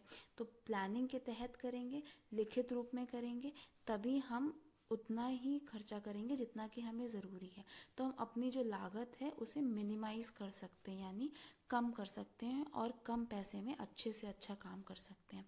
साथ में ही टाइम भी हमारा बचेगा अगर हम प्लानिंग करके काम करेंगे, और जो भी संसाधन हमारे पास हैं, जो रिसोर्सेज हमारे पास हैं, उनका सबसे अच्छी तरीके से इस्तेमाल कर सकते हैं अगर हम नियोजन करेंगे, प्लानिंग करेंगे। इसीलिए भारत में नियोजन की ज़रूरत पड़ी। नियोजन की व्यूह रचना, ठीक है। अब हम लोग अगले टॉपिक पे आते हैं, ये है 2.5 स्ट्रैटेजी ऑफ प्लानिंग, ठीक है। प्लानिंग का हमने स्ट्रैटेजी कैसे बनाया, जब आप एग्ज़ाम के लिए पढ़ते हैं तो स्ट्रैटेजी बनाते हैं ना कि कितने दिन में कौन सा पेपर कर लेंगे, कौन सा पेपर इजी है, कौन सा टफ़ है, कितने घंटे किसको देने हैं। तो इसी तरीके से हम लोग के देश में भी प्लानिंग की स्ट्रैटेजी बनी। इसमें क्या हुआ, अब व्यूह रचना में हमने विधि सूत्र मतलब कि क्या फॉर्मूला, किस तरीके से हम समस्या को डील करेंगे वो डिसाइड करना था, ठीक है। तो पहले वाले में जो पहला 5 ईयर प्लान था उसमें हम लोगों ने कुछ भी बड़ा मेजर फार्मूला या प्लान नहीं बनाया था, क्योंकि अभी हम लोग के देश में तो खाना खाने की दिक्कत थी। सबसे पहली ज़रूरत तो खाना है ना, फिर इंडस्ट्रीज़ और ये सब आएगा। तो ये हुआ कि जैसा चल रहा है वैसा ही चले और हम लोग खेती पे बहुत ज़्यादा ध्यान देंगे अपने, जिससे जो देश में खाने की कमी है पहले वो पूरी हो जाए। तो जो पहला 5 ईयर प्लान था वो वाला तो ऐसे ही चला, जो 1951 से 56 तक था। जो दूसरा पंचवर्षीय योजना थी 1956 से लेकर के 1961 तक, मतलब 1956 से 1961 तक वाली, उसमें हम लोगों ने फिर कहा कि ठीक है चलो, अब 5 सालों तक हमने देख लिया हम लोग का देश अच्छा कर रहा है, कम से कम जो खाने की दिक्कत थी वो अब ठीक हो रही है। तो अब हम लोग अब से एक तरीका अपनाएंगे कि हम लोग इंडस्ट्रीज़ पे और ज़्यादा फोकस करेंगे, ठीक है। और इंडस्ट्रीज़ में भी कौन सी इंडस्ट्रीज़ पे, हेवी इंडस्ट्रीज़ पे, यानी भारी उद्योगों पे। भारी उद्योग यानी वो इंडस्ट्रीज़ होती हैं जो बहुत बड़ी बड़ी मशीन्स का इस्तेमाल करती हैं और मेटल जैसे कि धातु जो होता है, धातु, कोयला और वाहन जो बड़े बड़े बनते हैं उनको बनाने का काम करती हैं। तो हम लोग यहाँ से थोड़ा सा अब धीरे धीरे आगे बढ़े, कृषि से आगे बढ़कर इंडस्ट्रीज़ पर भी आ गए। 2.6 में औद्योगिकरण की व्यूह रचना का औचित्य। औचित्य मतलब कि ये जो हम लोगों ने प्लान बनाया था तो उसका मतलब क्या जस्टिफिकेशन था। जस्टिफिकेशन मतलब वो सही क्यों था, क्यों वैसा करना उस वक्त के लोगों को ठीक लग रहा था। तो अब हम 2.6 में ये पढ़ेंगे। तो इसमें कुछ पॉइंट्स दिए हुए हैं। पहला पॉइंट समझते हैं कि क्यों हम लोगों ने बोला कि अब हम लोग खेतों से हट करके थोड़ा इंडस्ट्रीज़ पे आते हैं। उसका रीज़न ये है कि हम लोग का जो ग्रामीण क्षेत्र है, रूरल एरिया जहाँ पर खेती होती है गाँव में, वहाँ पर बहुत ज़्यादा भीड़ हो गई थी क्योंकि वहीं से पैसा आ रहा था। तो हर इंसान जो काम करने लायक है, जो लेबर फोर्स में है, जो जिसके पास ताकत है, वो जाके खेत में ही खड़ा हो जा रहा था। इसकी वजह से अब क्या हो रहा था कि धीरे धीरे जनसंख्या तो बढ़ रही है और ज़मीन तो उतनी ही है ना। उतनी ही ज़मीन पे अगर पहले 5 लोग कर रहे थे तो 10 लोग खड़े हो गए खेती करने के लिए, तो वहाँ पर भीड़ बढ़ रही थी। ठीक है, भूमि पर दबाव, उस लैंड पर भी प्रेशर कि इतने सारे लोगों को उसी में से अपना हिस्सा निकालना है, तो प्रोडक्शन भी अच्छे से करना चाहते थे। भूमि जोतों का विखंडन, ये पॉइंट पहला है। ग्रामीण क्षेत्रों में भीड़ भाड़, ठीक है, गाँव में भीड़ भाड़, भूमि पर दबाव, ज़मीन पर एक उसी ज़मीन पे अब बहुत सारे लोग आश्रित हो गए हैं खाना खाने के लिए, तो ये भी प्रॉब्लम है। भूमि जोतों का विखंडन, भूमि जोतों का विखंडन को हम लोग कहते हैं जो लैंड होल्डिंग होती है कि किसके हाथ में कितना हिस्सा ज़मीन का रहेगा, वो धीरे धीरे टूटने लगा। क्योंकि मान लीजिए एक परिवार में 2 भाई हैं, ठीक है, और उनके पास जितनी ज़मीन है वो 2 हिस्सों में बंट गई। अब उन 2 भाइयों के और 2-2 बच्चे हुए, तो वो ज़मीन जो अभी 2 हिस्सों में थी वो अब 4 हिस्सों में बढ़ गई, क्योंकि हर पिता अपने बच्चे को अपने हिस्से में से 2 टुकड़े दे रहा है। फिर उनके भी 2 बच्चे और हुए, तो ऐसे करके हो क्या रहा है कि वही बड़ा सा ज़मीन का टुकड़ा जब उस पर मिलकर एक साथ खेती होती तो ज़्यादा अच्छे से प्रोडक्शन होता। लेकिन अगर उस पे अब वो अलग अलग छोटे छोटे टुकड़ों में बट गई है और सबके नाम पे अलग अलग ज़मीन का हिस्सा है, तो ऐसे में जो है वो मुनाफा नहीं होता है खेती करने में। तो ये भूमि जोतों का विखंडन का कहलाता है।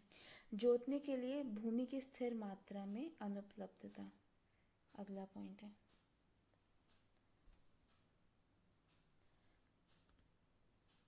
अब इसमें क्या है कि मात्रा तो स्थिर है, मतलब ज़मीन तो उतनी ही रहेगी ना, लेकिन पर लोग उस पे जैसे जैसे परिवार बढ़ रहा है लोग उस पे आश्रित रह रहे हैं। ठीक है, इससे हम लोगों के पास अनएम्प्लॉयमेंट और अंडर एम्प्लॉयमेंट की भी दिक्कत आ रही है।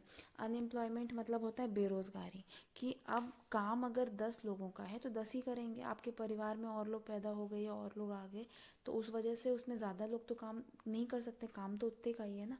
तो कुछ लोग खाली खड़े रह जाएंगे जिनको पास काम कुछ भी नहीं होगा, अनएम्प्लॉयड रह जाएंगे। कुछ लोग अंडर एम्प्लॉयड होंगे क्योंकि काम कम है और लोग ज़्यादा हैं। तो अगर हर इंसान ज़बरदस्ती करने की भी कोशिश करेगा तो वो बहुत ज़्यादा, उसके लिए कुछ है ही नहीं करने को। तो ऐसी स्थिति को हम लोग कहते हैं अंडर एम्प्लॉयमेंट, जिसको कि आप लोग अल्प रोज़गार भी कह सकते हो, अल्प रोज़गार। ठीक है, उसके बाद फिर जो प्रति व्यक्ति भूमि है, प्रति व्यक्ति भूमि वो बहुत कम हो जाएगी। प्रति व्यक्ति भूमि, सबसे पहले याद है हम लोगों ने पढ़ा था प्रति व्यक्ति आय, मतलब हर इंसान कितना कमा रहा है अगर आप औसत निकालें तो। वैसे ही हर इंसान के पास कितनी भूमि है जोतने के लिए, अगर एक इंसान के बारे में देखा जाए तो उसके पास भी बहुत कम भूमि है, क्योंकि बहुत सारे लोग हैं और भूमि तो लिमिटेड ही है।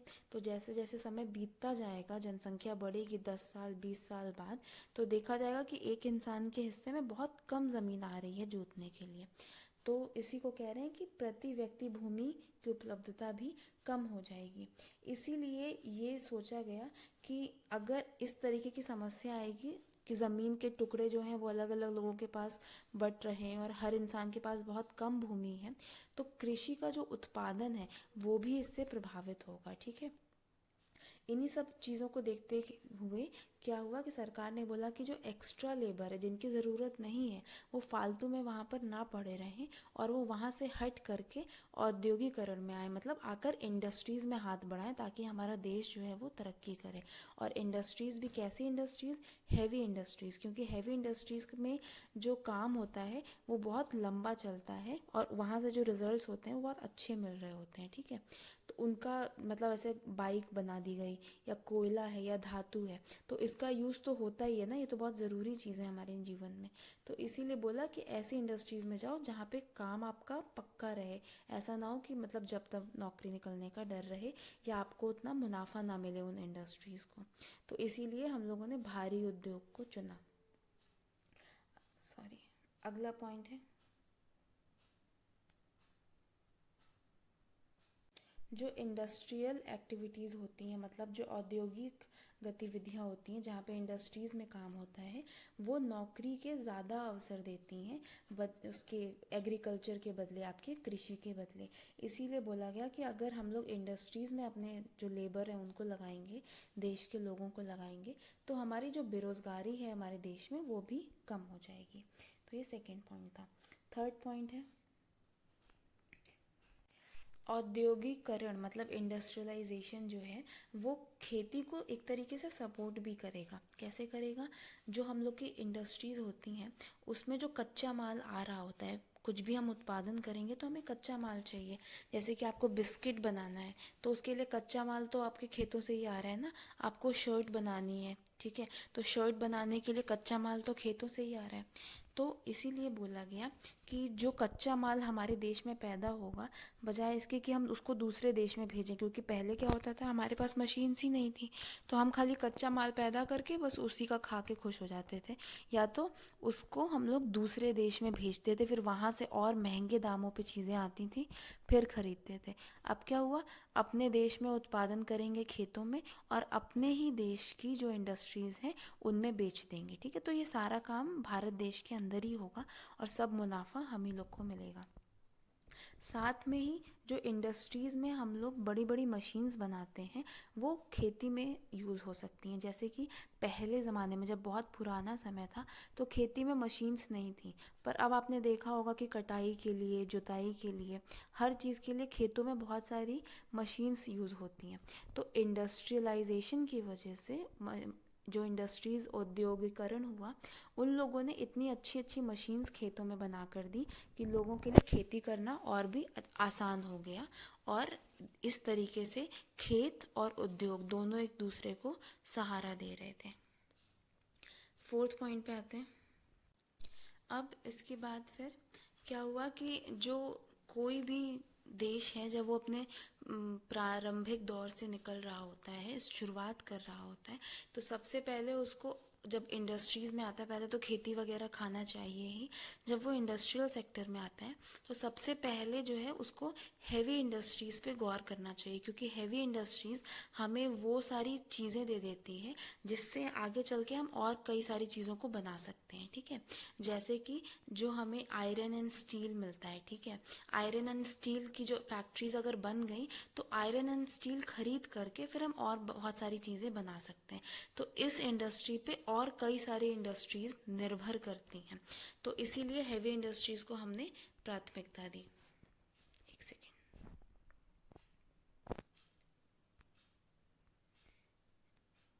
ये याद कर लीजिएगा, लौह एवं इस्पात, इस्पात मतलब स्टील, ठीक है। एल्युमिनियम बनाती हैं वो इंडस्ट्रीज़ भी हैवी में आती हैं। भारी रसायन, ठीक है, इसको हम कहते हैं कि हैवी केमिकल्स। भारी विद्युत उपकरण, हैवी इलेक्ट्रिकल, ये सारी चीज़ें अगर बन के आ रही हैं तभी इसका इस्तेमाल करके बाकी इंडस्ट्रीज़ और फैक्ट्रीज़ जो हैं, जो और चीज़ें का उत्पादन करती हैं, वो इस पे टिकी हुई हैं। तो इसी तरीके से ये सारी जो इंडस्ट्रीज़ होती हैं वो किसी भी इकॉनमी के लिए बहुत ही ज़्यादा इम्पॉर्टेंट होती हैं। उसका रीढ़ की हड्डी कही जाती है, ठीक है, कि पूरे इंडस्ट्रीज़ की, पूरे अर्थव्यवस्था की इंडस्ट्रीज़ की ये रीढ़ की हड्डी है। और इसी के आधार पर बाकी इंडस्ट्रीज़ का वो होता है, मतलब इंडस्ट्रीज़ काम कर सकती हैं जिससे उपभोक्ता वस्तुओं का उत्पादन कर सकते हैं। अब उपभोक्ता वस्तु क्या होती है?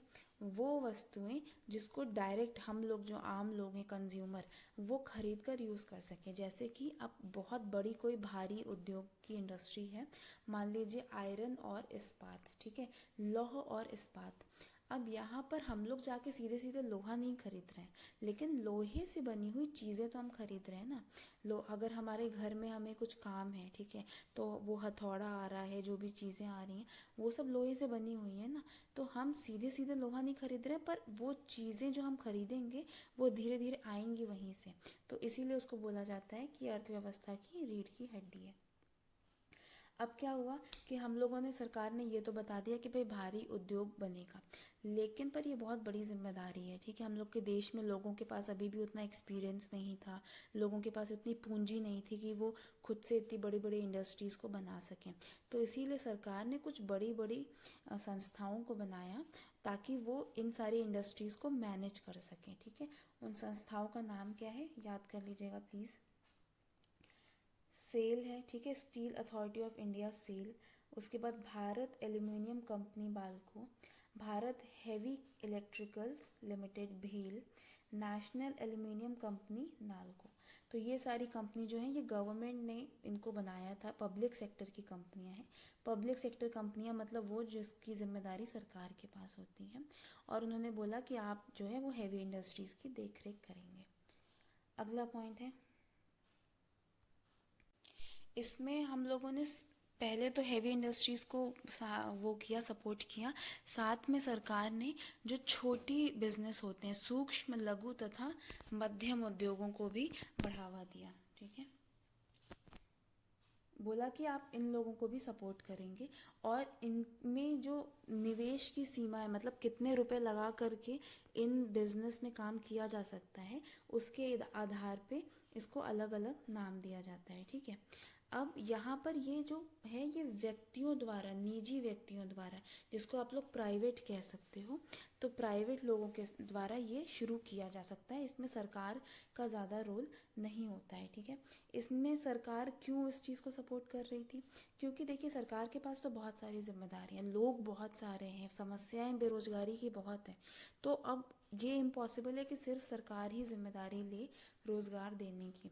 तो वो चाहती थी कि लोगों को भी अवसर दिया जाए, जिन लोगों के अंदर ज़्यादा कौशल है, हुनर है, उद्यमशीलता है, वो क्यों ना खुद का रोज़गार भी शुरू करें, छोटा मोटा बिजनेस अपना खुद का शुरू करें। तो इसीलिए सरकार ने उन लोग को स्वयं रोजगार के लिए प्रोत्साहित किया। ठीक है, और रोजगार के अवसरों का सृजन किया, स्थानीय संसाधनों का उपयोग। ठीक है, इससे फ़ायदे क्या थे कि जो आसपास के हमारे देश के अंदर ही जो संसाधन मौजूद हैं, जब यहीं के लोग इस्तेमाल करेंगे, बिजनेस करेंगे, तो उन चीज़ों को वो इस्तेमाल करेंगे, तो हमारे देश की चीज़ों में जो पहले से अच्छी अच्छी चीज़ें पड़ी हुई हैं देश में, उसका इस्तेमाल होगा। ठीक है, आय की विषमताओं में कमी आएगी। आय मतलब लोग जो पैसे कमा रहे हैं, तो उनमें जो बहुत ज़्यादा अंतर है, कोई बहुत गरीब कोई बहुत अमीर है, तो उस अंतर में कमी आएगी। ठीक है, और ये इंसान को, जो लोग काम कर रहे हैं, उनको उनके छोटे से बिजनेस का खुद का ही स्वामित्व भी मिल जाएगा, मतलब वो खुद के ही मालिक हो जाएंगे। तो इस तरीके से ये किसी भी अच्छी अर्थव्यवस्था का ये एक आप कह सकते हैं कैरेक्टरिस्टिक होता है, विशेषता होती है, कि वहाँ पे सरकार जो है वो छोटे छोटे बिजनेसेस को बहुत सपोर्ट करती है, क्योंकि मतलब इवेंचुअली सरकार ये चाहती है कि जो देश की इकॉनमी है उसमें उसका रोल थोड़ा कम कम होता जाए, और लोग जो हैं वो खुद से आगे बढ़ करके उद्यमशील बने, और जो अर्थव्यवस्था है उसकी बागडोर को संभालने की कोशिश करें। तो ये पॉइंट हम लोग ने देख लिया। अगला है नई आर्थिक नीति, जिसको हम लोग न्यू इकोनॉमिक पॉलिसी भी कहते हैं।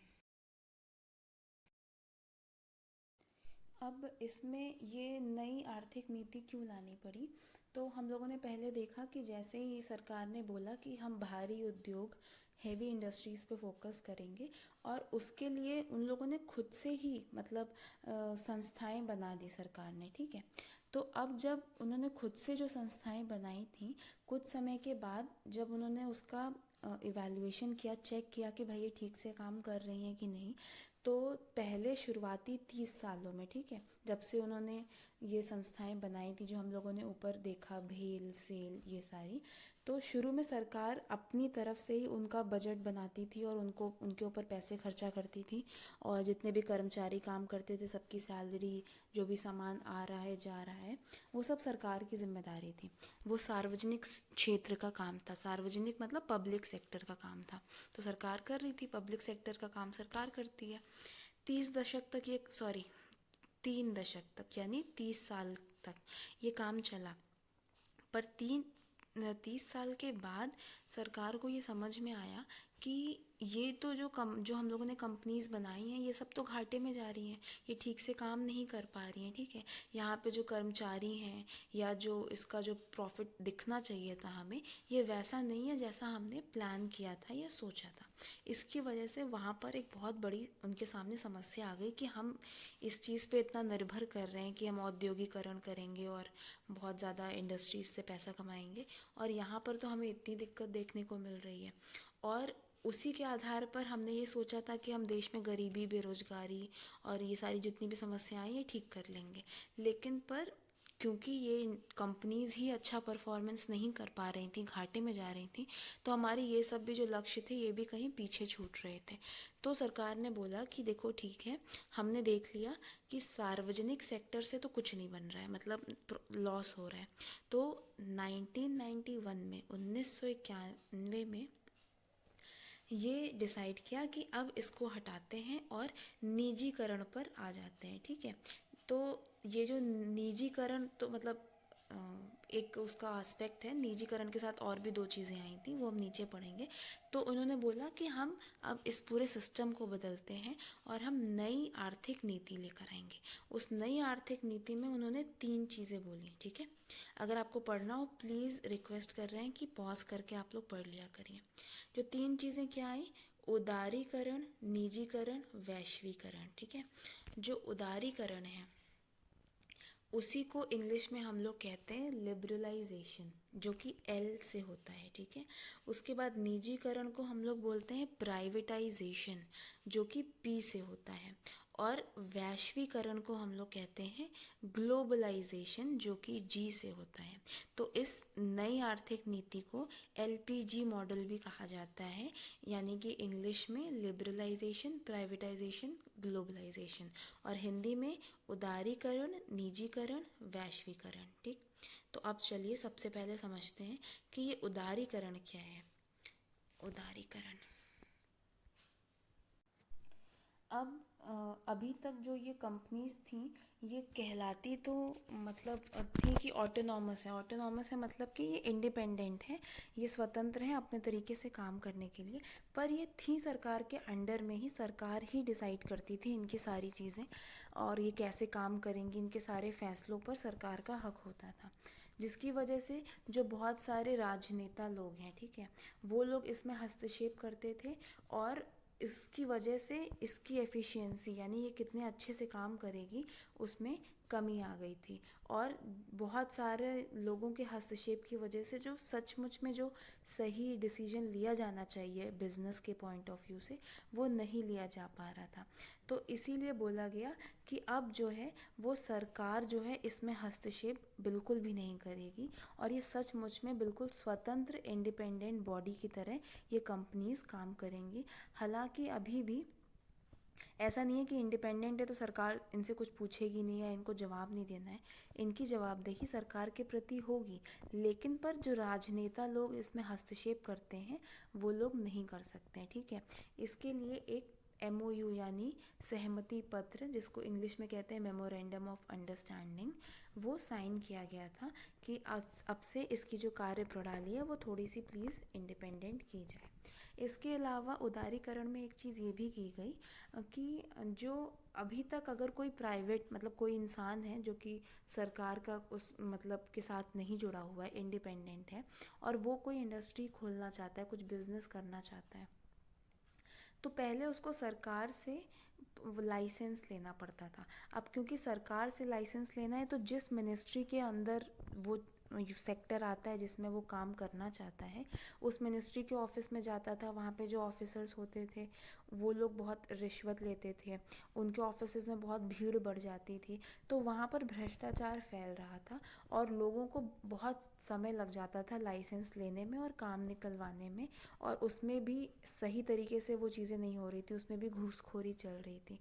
तो इन सब चीज़ों को ख़त्म करने के लिए, और लोग जो काम करना चाहते हैं सचमुच में वो जल्दी उनको मौका मिले काम करने का और कुछ पैसा कमाने का, इसलिए सरकार ने ये नियम जो लाइसेंस लेना है इस नियम को भी ख़त्म कर दिया कि अब जो भी इंडिविजुअल, कोई भी इंसान कोई भी बिज़नेस शुरू करना चाहता है वो कर सकता है, उसको गवर्नमेंट से लाइसेंस लेने की ज़रूरत नहीं है। 1991 से ऐसा हुआ। लेकिन फिर भी कुछ ऐसे इम्पॉर्टेंट सेक्टर्स थे जहाँ पे बोला गया कि अभी भी आपको लाइसेंस लेना पड़ेगा।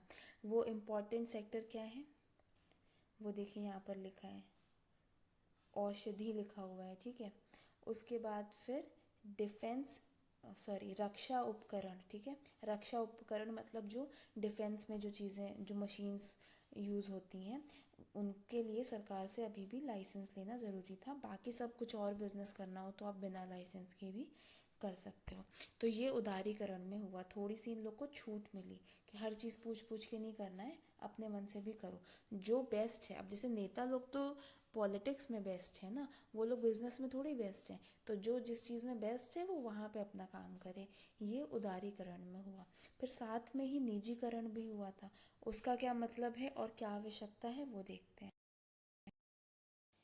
अब सरकार ने, जैसा कि हमें पहले पता है कि सेक्टर्स अपने लिए रिजर्व करके रखे थे, छेक करके रखे थे कि इन सेक्टर्स में, इन क्षेत्रों में सिर्फ हम ही बिजनेस कर सकते हैं, ठीक है।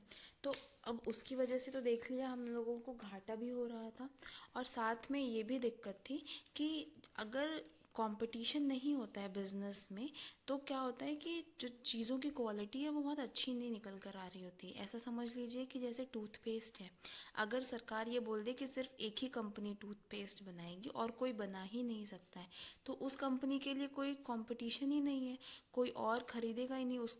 उसका तो बिक्री वैसे का वैसा ही होगा, चाहे वो कितना भी घटिया बनाए, क्योंकि लोगों को अपने कोई टूथपेस्ट तो यूज़ करना है ना, तो वो मजबूरी में आके उसी एक कंपनी का बार बार खरीदेंगे।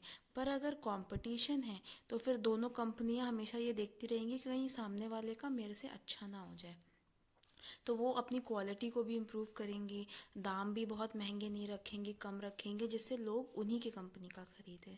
तो कंपटीशन जब होता है बिजनेस में, तो जो लोग हैं, हम लोग आम लोग जो खरीदने वाले हैं, उपभोक्ता, हम लोग का फ़ायदा होता है, हमें अच्छी क्वालिटी कम दामों में मिलती है। पर ये ना होने की वजह से सरकार ने कुछ चीज़ें अपने लिए छेक रखी थी, कुछ क्षेत्र कि हम ही खाली बिजनेस करेंगे इसमें। उसकी वजह से उपभोक्ताओं का, आम लोगों का भी नुकसान हो रहा था।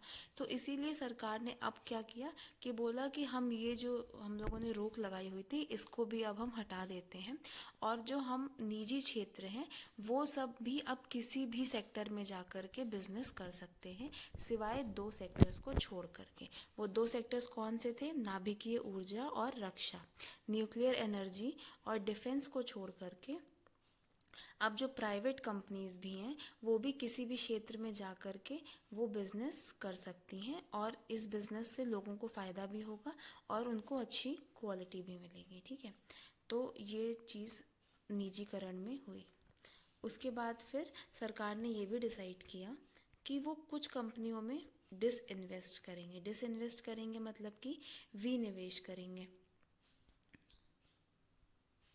विनिवेश मतलब होता है कि अगर कोई कंपनी सरकार ने बनाई है तो उसमें उसका पैसा लगा है, जिसको हम लोग कहते हैं शेयर्स खरीदे हैं, ठीक है। तो जितना पैसा, जितने परसेंटेज का पैसा उसने लगाया है वो इतने हिस्से का मालिक है। तो वो, जैसे मान लीजिए सरकार ने किसी बिजनेस में 60% पैसा लगाया हुआ है, तो मतलब कि 60% उस कंपनी का मालिक सरकार है। वो उन्होंने सोचा कि अब हम कुछ जो हिस्सा है वो बेच देंगे, तो 60 से कम होकर के वो कुछ 50 पे, 55 पे ऐसे आ जाएंगे, या हो सकता है 40-30 पर भी आ जाएं। तो इससे क्या होगा कि सरकार की हिस्सेदारी कम हो गई और प्राइवेट कंपनीज की ज़्यादा हो गई। और फिर अगर प्राइवेट की ज़्यादा हो गई है तो फिर वो अच्छी तरीके से बिजनेस करेंगे, क्योंकि जो मुनाफा होगा वो उन्हें भी होगा, तो इसीलिए वो लोग ज़्यादा अच्छे से बिजनेस करेंगे। जो ये जो रोक थी जब वो हटी कि अब हम लोग सारे क्षेत्रों को छोड़ रहे हैं, बस 2 क्षेत्र रोक कर रखेंगे, न्यूक्लियर एनर्जी और रक्षा, बाकियों में आप भी आकर प्रैक्टिस करो। इसकी वजह से जो कुछ इम्पॉर्टेंट इंडस्ट्रीज़ खुल गई जिसमें हम लोग प्राइवेट सेक्टर्स वाले आए, वो कौन कौन सी हैं? दूर संचार यानी कि टेली कम्युनिकेशन, नागरिक उड्डयन, उड्डयन मतलब कि जो हम लोग फ्लाई करने वाला जो बिज़नेस होता है, उस बिज़नेस में भी अब प्राइवेट सेक्टर्स आ सकते थे। सिविल एविएशन जिसको कहते हैं, जिसमें फ़्लाइट वगैरह चलती है, तो उसमें भी अब जो प्राइवेट सेक्टर्स हैं वो आ सकते थे। अगला जो तीसरी चीज़ है, LPG में हमने L देख लिया उदारीकरण, P देख लिया निजीकरण, अब G देख लेते हैं वैश्वीकरण यानी कि ग्लोबलाइजेशन। ग्लोबलाइजेशन में क्या हुआ? बहुत सारे देश मिलकर ये प्रयास कर रहे थे कि पूरी दुनिया में जो है वो फ्री ट्रेड होना चाहिए। फ्री मतलब स्वतंत्र प्रवाह, कि अगर इंडिया में कोई चीज़ बन रही है और उसको हमें बाहर बेचना है, ठीक है, तो हम बेच सकें। ऐसा ना हो कि बीच में जो सीमा है, बॉर्डर है, वहाँ पर हमें रोक दिया जाए या वहाँ से हमें ना जाने दिया जाए आगे। तो इसको हम लोग कहते हैं ग्लोबलाइजेशन। अब भारत जो है वो विश्व व्यापार संगठन, वर्ल्ड ट्रेड ऑर्गेनाइजेशन का वो है, एक मेंबर है। और वो वर्ल्ड ट्रेड ऑर्गेनाइजेशन जो है वो पूरी दुनिया में इस ग्लोबलाइजेशन को बढ़ावा देती है, वैश्वीकरण को, कि हम लोगों को फ्री ट्रेड सपोर्ट करना चाहिए। फ्री ट्रेड में सिर्फ चीज़ें ही इधर उधर नहीं जाती हैं, बल्कि हम अपनी सर्विसेज को भी प्रोवाइड कर सकते हैं दूसरे देशों में।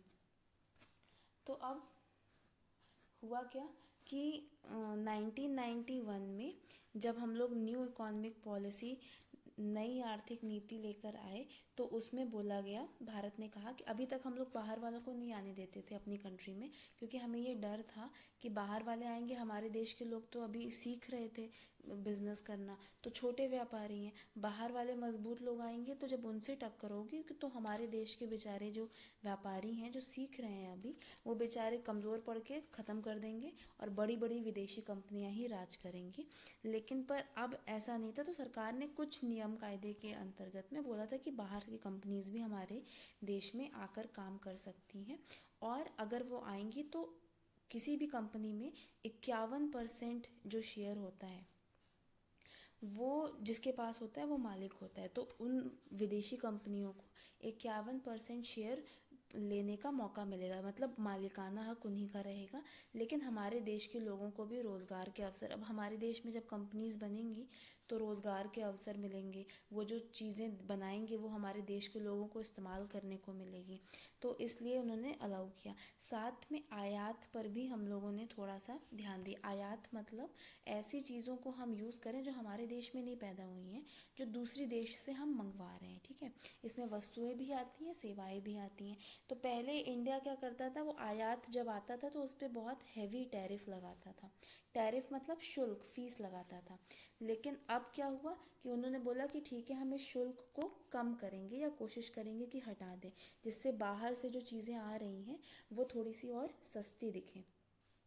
साथ में ही हम लोगों ने निर्यात के प्रति भी प्रोत्साहन दिया। निर्यात मतलब जब हमारे देश से चीज़ें बाहर जाती हैं, जिसको हम लोग एक्सपोर्ट कहते हैं। आयात मतलब इंपोर्ट होता है। तो एक्सपोर्ट के लिए भी हम लोगों ने नई नीतियां बनाई कि जो हमारे देश के लोग जो चीज़ें बना रहे हैं या जो सेवाएं देना चाहते हैं वो विदेशों में जाकर आसानी से दे पाएँ। और इसके साथ ही हम लोगों ने ये भी कोशिश की कि जो भी सेवाएं दी जा रही हैं या जो भी वस्तुएं हम, जो बाहर से कंपनियां आएंगी वो यहाँ पर बड़ी बड़ी वो सेटअप में पैसा कमाने की कोशिश करेंगे, तो इसमें हमारा क्या फ़ायदा है। तो एक फ़ायदा तो मैंने पहले ही बता दिया कि हमारे देश के लोगों को नौकरी मिलेगी, रोज़गार मिलेगी। अभी इतनी ताकत तो है नहीं कि खुद से नई पूरी बड़ी कंपनी बना दें, लेकिन एक बनी बनाई कंपनी में सपोर्ट करके कम से कम नौकरी के आधार पर पैसा तो कमा सकते हैं ना। तो एटलीस्ट लोगों को रोज़गार मिलेगा। साथ में एक बहुत बड़ी चीज़ जो है वो ये है कि हम उनकी टेक्नोलॉजी सीख पाएंगे, ठीक है। वो कौन सी मशीन यूज़ करती हैं, वो किस तरीके से काम करती हैं कि वो इतनी सक्सेसफुल हैं। जब विदेशी कंपनी हमारे देश में आके काम करेगी तो हम उनके साथ साथ मिल करके ये सब चीज़ें सीख सकते हैं। तो इसीलिए भी सरकार ने वैश्वीकरण को अपनाने का फैसला लिया था। अब है आर्थिक नियोजन की उपलब्धियाँ। ये जो इतनी सारी हम लोगों ने मेहनत करी कि नियोजन करेंगे, प्लानिंग करेंगे, फिर नई वो आर्थिक नीति भी लेकर चले आए, और जितने भी 5 ईयर प्लान्स हम लोगों ने बनाए, तो उन सब का फ़ायदा क्या हुआ, उपलब्धियाँ क्या हुई, वो हम लोग इसमें पढ़ेंगे। तो पहला जो है वो है आर्थिक समृद्धि में उपलब्धियाँ। आर्थिक समृद्धि मतलब कि जो हमारा जो टोटल इकोनॉमिक ग्रोथ था, मतलब कि जितना भी नेशनल इनकम हम कमा रहे थे, राष्ट्रीय आय या फिर प्रति व्यक्ति आय है, उसमें हम चाहते थे कि बढ़त हो। तो वो बढ़त हुई कि नहीं हुई, तो वो बढ़त हुई है, ठीक है। सबसे पहले जो हम लोग का सबसे पहला वाला 5 ईयर प्लान था, पंचवर्षीय योजना, जो सबसे पहले 1951 में शुरू हुई थी, वो बहुत सफल थी, ठीक है। उसमें हम लोग उसके पहले हम लोग का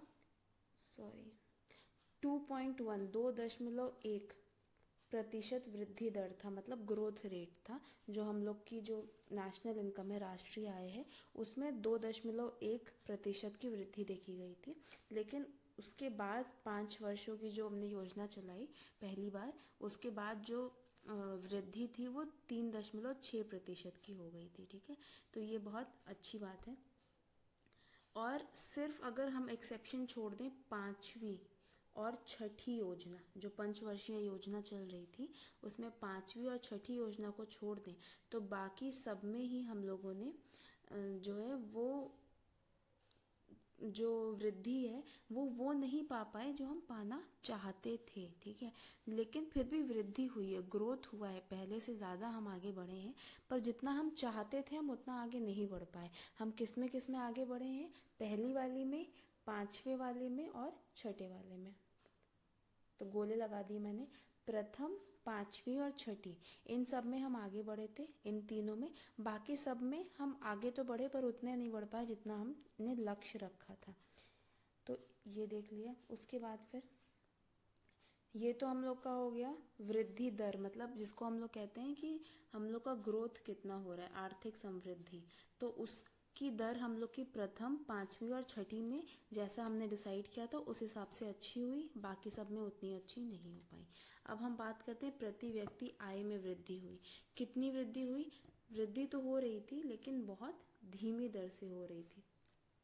ठीक है, ये हेडिंग देख करके थोड़ा सा अंडरलाइन करेंगे एग्जाम में तो अच्छा रहेगा कि प्रति व्यक्ति आय के बारे में ये परसेंटेज है।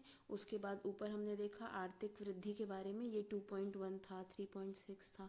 तो ये जो परसेंटेज है इसको कॉपी में लिख के प्रैक्टिस कर लीजिए, एग्जाम में इसको लिख कर आइएगा और अंडरलाइन भी करके आइएगा।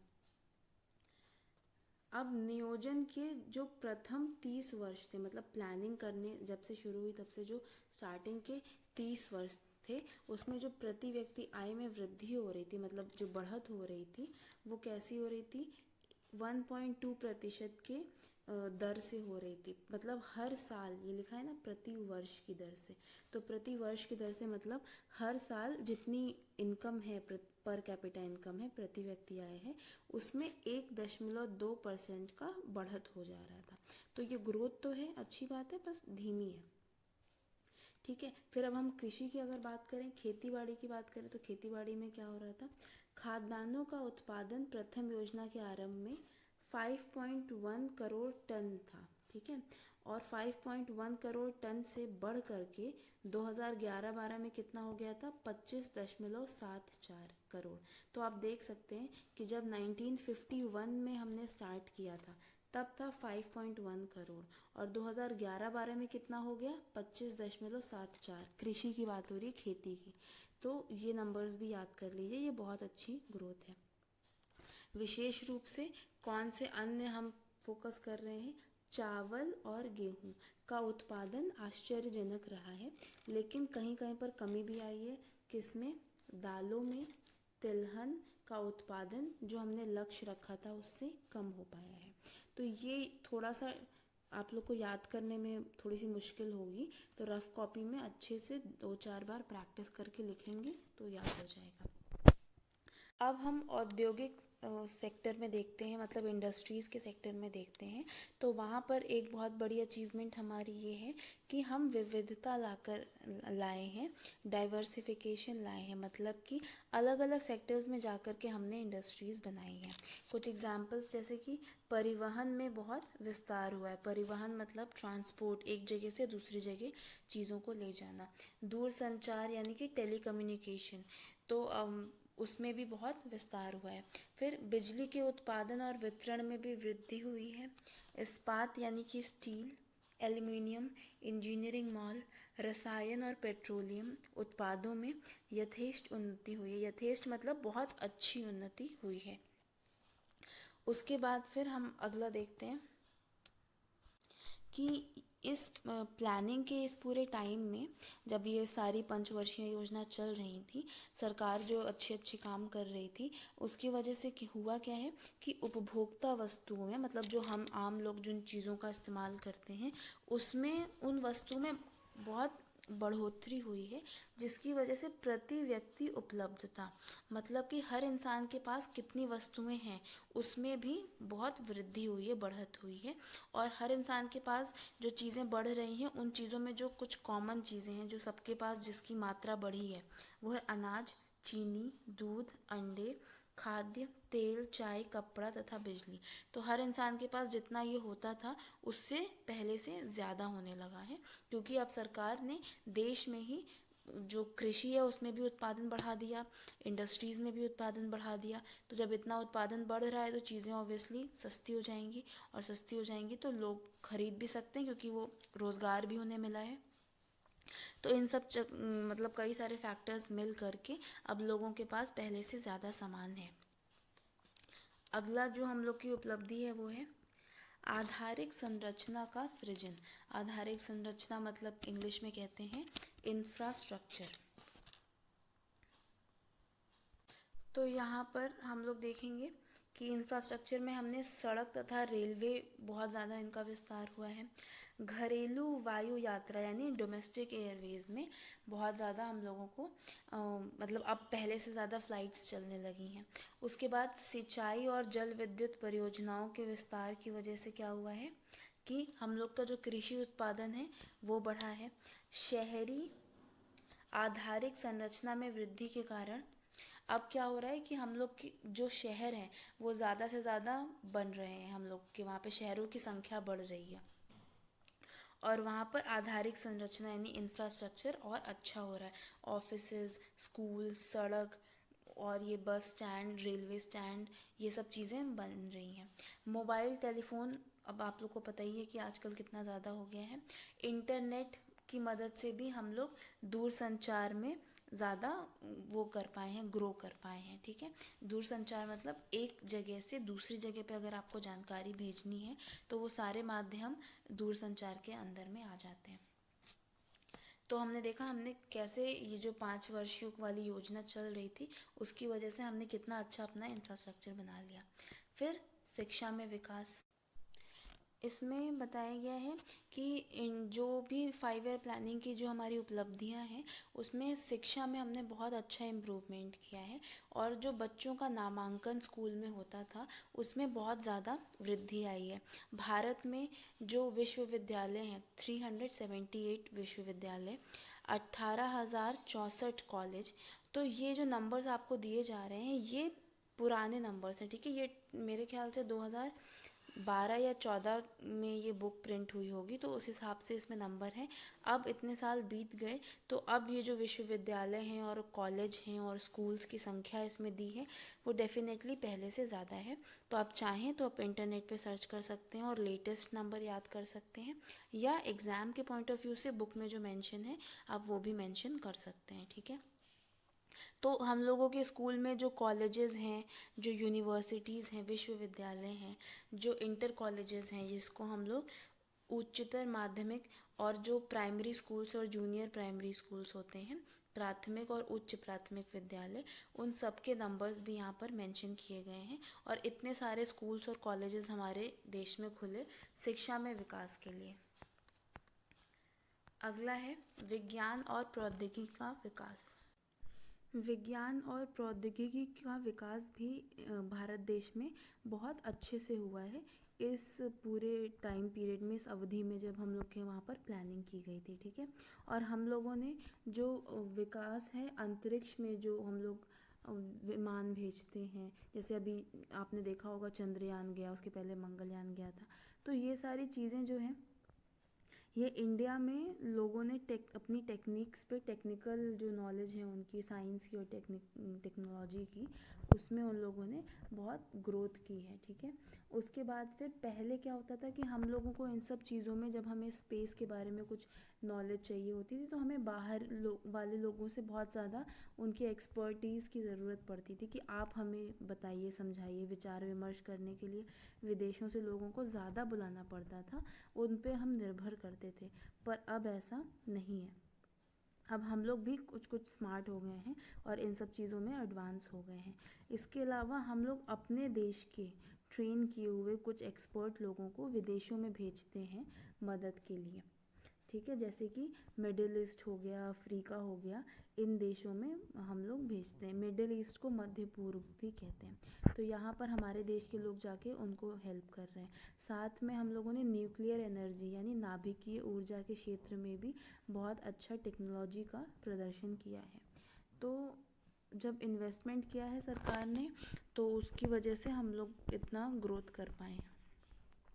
अगला है विदेशी व्यापार का विस्तार। पहले मैं थोड़ा सा क्लियर कर दूं जो मैंने इन्वेस्टमेंट बोला। इन्वेस्टमेंट का मतलब होता है कि जब आप, मेरा कहने का मतलब ये था कि जब आप किसी क्षेत्र पे फोकस करते हैं कि हमें इन क्षेत्र की इंडस्ट्रीज़ को ग्रो करना है, तो पहले दिन ही जब आप इंडस्ट्री बनाते हो आपको पैसा तो मिलने नहीं लगता है, स्टार्टिंग में तो कुछ दिनों तक मेहनत करनी पड़ती है। तो उसको मैंने इन्वेस्टमेंट बोला है कि आप पैसा लगा रहे हो, साइंटिस्ट वहाँ पर बैठ के काम कर रहे हैं, इंजीनियर्स हैं, पढ़ाई कर रहे हैं, तो वो सब भी एक तरीके का सरकार की तरफ से इन्वेस्टमेंट है कि चलो अभी नहीं, आने वाले समय में इसका रिजल्ट दिखेगा, और आने वाले समय में दिखा भी। ठीक है, अब हम लोग विदेशी व्यापार का विस्तार पढ़ते हैं, एक्सपेंशन ऑफ फॉरेन ट्रेड। अब हमारे देश में जो हमने खुद से इंडस्ट्रीज़ बना ली थी, उसकी वजह से हम लोग जो चीज़ें पहले बाहर से मंगवाते थे, इंपोर्ट करवाते थे या आयात करवाते थे, मतलब इंपोर्ट मतलब ही होता है आयात, ठीक है, तो वो सब चीज़ें अब हम नहीं करवाए, क्योंकि अब हमारे पास खुद ही अपनी इंडस्ट्रीज़ हैं, खुद ही मशीन्स हैं, तो हम खुद ही बना लेते हैं जो हमें चाहिए। तो स्पेशली पहले हमें पूंजीगत वस्तुओं के लिए, ठीक है, पूंजीगत वस्तुओं को कहते हैं कैपिटल गुड्स, वो चीज़ें जिनकी ज़रूरत हमें पड़ती है और नई चीज़ों को बनाने के लिए, जैसे कि कुछ मशीन्स हो गई, ठीक है, कुछ ऐसे टूल्स हो गए, उपकरण हो गए जो हमारे देश में हम नहीं बना सकते, वो बाहर से मंगवाने पड़ते थे, अब हम अपने वहाँ पर ही बना लेते हैं। तो बाहर विदेशों पर जो हमारी निर्भरता थी वो कम हुई। उसके साथ ही अब हम अपने देश में कुछ ऐसी अच्छी चीज़ें बना लेते हैं, ठीक है, निर्मित तथा इंजीनियरिंग करके हम ऐसी चीज़ें बना लेते हैं, ऐसा माल बना लेते हैं जो हम निर्यात कर रहे हैं। निर्यात कर रहे हैं मतलब कि बाहर भेज रहे हैं, विदेशों में बेच रहे हैं उसको, जिससे हमें और पैसा मिल रहा है। तो ये भी हमारी एक उपलब्धि है। तो ये हमने देख लिया कि हम नियोजन के क्या क्या फ़ायदे हुए थे। अब हम देख लेते हैं कि हमारी कमियां क्या रह गई थी, या हमें असफलताएं कहाँ कहाँ पर हुई और क्यों हुई।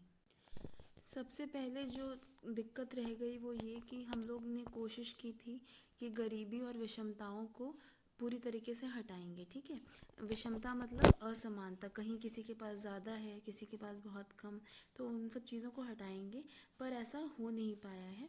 और अभी भी इसमें तो देखिए 24 करोड़ लिखा हुआ है कि इतने सारे लोग अभी भी गरीब हैं, पर ये पुराना आंकड़ा है। तो हम लोग के देश में गिनती होती है हर 10 सालों पे, हमारे वहाँ जनगणना यानी कि सेंसस होता है, और उसके हिसाब से नई गिनतियाँ सामने आती हैं। तो 2011 में हुआ था, फिर 2021 में होने वाला था, पर क्योंकि कोरोना वायरस की वजह से वो नहीं हो पाया, तो अब वो 2024 में होगा, ठीक है। तो अभी हम क्या करें, अभी हम 2011 वाले आंकड़ों के हिसाब से ही काम करेंगे। तो आप लोग प्लीज़ 2011 के सेंसस से ही डेटा पिक करेंगे। अगर एग्ज़ाम में इसमें से भी लिख दिया तो कोई दिक्कत नहीं, क्योंकि बुक में जो मेंशन है वो भी सही रहता है। अब ये जो स्थिति है गरीबी की, ये जो ग्रामीण क्षेत्र हैं यानी कि जो गांव वाले इलाके हैं, वहाँ पर और भी दिक्कत वाली बात है। हम लोगों ने बहुत कोशिश तो की गरीबी हटाने की, पर हम हटा नहीं पाए। आय और परिसंपत्तियों के जो वितरण में अंतर था कि कुछ लोग जो हैं उनके पास बहुत ज़्यादा पैसा है, क्योंकि उनके जो खानदान में पुराने जो पूर्वज थे उनके पास पैसा था, तो वो ट्रांसफ़र होता चला गया, और जो गरीब थे वो गरीब के गरीब ही रह गए, और अमीर जो है वो अमीर के अमीर हो गए। तो ये इसमें बहुत ज़्यादा सुधार कुछ भी नहीं हुआ है। अभी भी जो भूमि जोतों हैं, मतलब कि जो भूमि जोत रहे हैं जिनका खुद का कुछ नहीं है, जो कृषक मजदूर होते हैं, वो बहुत ज़्यादा हैं, और जो मालिक हैं वो बहुत कम संख्या में हैं, और कुछ ही किसान ऐसे हैं जो बड़े अमीर हैं, और बाकी सब ज़्यादातर गरीब हैं। उसके बाद फिर जो औद्योगिकरण हुआ, उसमें भी अब हमने ओपन कर दिया था कि जो प्राइवेट सेक्टर्स हैं वो लोग आके खुद से बिजनेस करें, खुद पैसा कमाएं। वहाँ पर भी जो बहुत पुराने समय से बहुत अमीर जो इंडस्ट्रियलिस्ट थे, जो उद्योगपति थे, उन लोगों का जो खानदान है वो सब पूरा तो अच्छा बिजनेस बना, बट जो नए लोग उस बिजनेस में घुसने की कोशिश कर रहे, जो नए लोग इस इंडस्ट्रीज़ में आने की कोशिश की है, उन लोगों के हाथ में ज़्यादा कुछ लगा नहीं और वो कुछ ज़्यादा सफल नहीं हो पाए। तो इस तरीके से समाज में पैसे को लेकर के जो भेदभाव था, जो असमानता थी, उसको हम लोग ठीक नहीं कर पाए। अगली दिक्कत हुई बेरोजगारी की समस्या बनी हुई है। अब आय और उत्पादन, हमारे देश में प्रोडक्शन भी हो रहा है, लोगों के पास पैसे भी आ रहे हैं, लेकिन पर फिर भी बहुत ज़्यादा स्थिति में सुधार नहीं हुआ है। बेरोजगारों की संख्या बहुत कम नहीं हुई है, जितना हम चाहते थे उतनी नहीं हुई है। हालांकि देश में पैसा बढ़ रहा है, बट वो पैसा बढ़ने की वजह से रोजगार नहीं पैदा हो पा रहा है। अब बेरोजगारी कितनी है, इसके लिए भी 2011 के जनगणना का आंकड़ा प्लीज़ देखिएगा। इस पे ये भी लिख सकते हैं, पर वो देखेंगे तो ज़्यादा अच्छा हो जाएगा। अगला है भ्रष्टाचार तथा काले धन को कम करने में असफलता। जो भ्रष्टाचार अलग अलग रूप से दिखाई देता है हमें, जैसे कि रिश्वत देना, ठीक है, अपने काम के लिए किसी को आपने रिश्वत दी, अब उसकी कोई रसीद तो बनी नहीं, तो जो सरकारी ऑफिसर है, जो भी इंसान जिसने भी वो रिश्वत ली है, वो कहीं पर लिखित रूप में तो आएगा नहीं कि ये ट्रांजैक्शन हुआ है, पर देने वाले का के पास से गया और लेने वाले के खर्चे में ऐड हो गया, ठीक है। तो ये जो पैसे हैं जो रिश्वत में लिए दिए जाते हैं, या जिनको कहीं लिखित रूप में नहीं रखा जाता है, चोरी चुपके जिनका यूज़ होता है, ये सारा जो है ये काला धन बना देता है, ठीक है। तो ये एक प्रकार का भ्रष्टाचार है। काले धन से क्या होता है वो भी आगे देखेंगे। पर रिश्वत लेना या देना, फिर सरकार को कर का भुगतान ना करना, कर यानी कि टैक्स का भुगतान सरकार को ना करना। सरकार ने हर चीज़ पे हमें टैक्स लगा रखा है, जैसे कि अगर हम सड़क पे चल रहे हैं तो सड़क बनवाने में तो सरकार का पैसा लगा है ना, अब हम उसका यूज़ करते हैं तो उस पर एक छोटा सा टैक्स हमें देना पड़ता है। जब आपने देखा होगा बहुत दूर आप एक शहर से दूसरे शहर जाते हैं तो टोल टैक्स लगता है, फिर आप कोई भी चीज़ खरीदते हैं तो उस पर टैक्स कटता है, तो उसका कुछ हिस्सा सरकार के पास जाता है। तो या आप इनकम जो कमा रहे हैं उस पर लोगों का इनकम टैक्स कटता है। तो इस तरीके से सरकार को हम कर देते हैं, अपनी जिम्मेदारी पूरी करते हैं, पर अगर आप वो कर नहीं जमा करोगे तो भी आप भ्रष्टाचार कर रहे हो। उसके बाद कुछ लोग राजनीतिक दबाव डालते हैं कॉन्ट्रैक्ट पाने के लिए, ठेका पाने के लिए, ठीक है। उसके कुछ काम जो है वो सरकार कॉन्ट्रैक्ट बेसिस पे करवाती है, तो उसके लिए लोग कुछ नेताओं से या किसी से जो बहुत ज़्यादा पावरफुल है सिफारिश लगवाते हैं। फिर विक्रेताओं की कीमत बढ़ाने के लिए गुप्त समझौते, ठीक है, जो सेलर्स होते हैं वो आपस में अंडरस्टैंडिंग कर लेते हैं जो सामान बेचने वाले हैं, और उसकी चक्कर में क्या होता है कि चीज़ें ज़रूरत से ज़्यादा महंगी हो जाती हैं। और ये सारे पैसे जो लिए दिए जा रहे हैं पर कहीं लिख के इसका रिकॉर्डिंग नहीं हो रहा है, सरकार के पास ये आंकड़ा नहीं पहुंच रहा है, ये सब काला धन में आ जाता है, ठीक है। काले धन से क्या हो रहा है कि हिसाब में तो आ नहीं रहा है, लेकिन लोगों के पास पैसा पहुंच रहा है। इससे समाज में मुद्रास्फीति आ जाती है। मुद्रास्फीति मतलब महंगाई बढ़ जाती है, एक प्रेशर बन जाता है सोसाइटी में, समाज में। ऐसा दिखता है कि चीज़ें होने के मतलब चीज़ों में बहुत कमी है, और जो बहुत ज़रूरत की चीज़ें भी हैं वो बहुत ज़्यादा महंगी दिख रही हैं। तो ये प्रॉब्लम है काले धन की।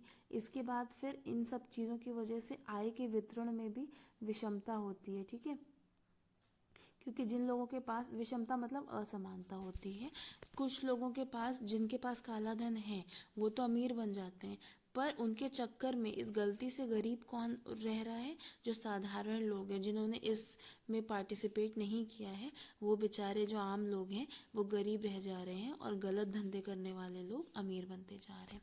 तो ये भ्रष्टाचार भी रहा और हम इसको ठीक नहीं कर पाए अपनी नियोजन की मदद से। तो ये चैप्टर आपका यहाँ पर ख़त्म होता है। इसमें से कुछ टेक्निकल टर्म्स थे जो शायद आप पहली बार पढ़ रहे हो, उसमें से अगर कुछ भी पूछना है, कोई क्वेश्चन है जो शायद मैंने बताया पर आपको ठीक से समझ में नहीं आया, या कोई प्रॉब्लम है आप चाहते हैं कि मैं बदलूं, तो प्लीज़ आप कमेंट में लिख दीजिएगा।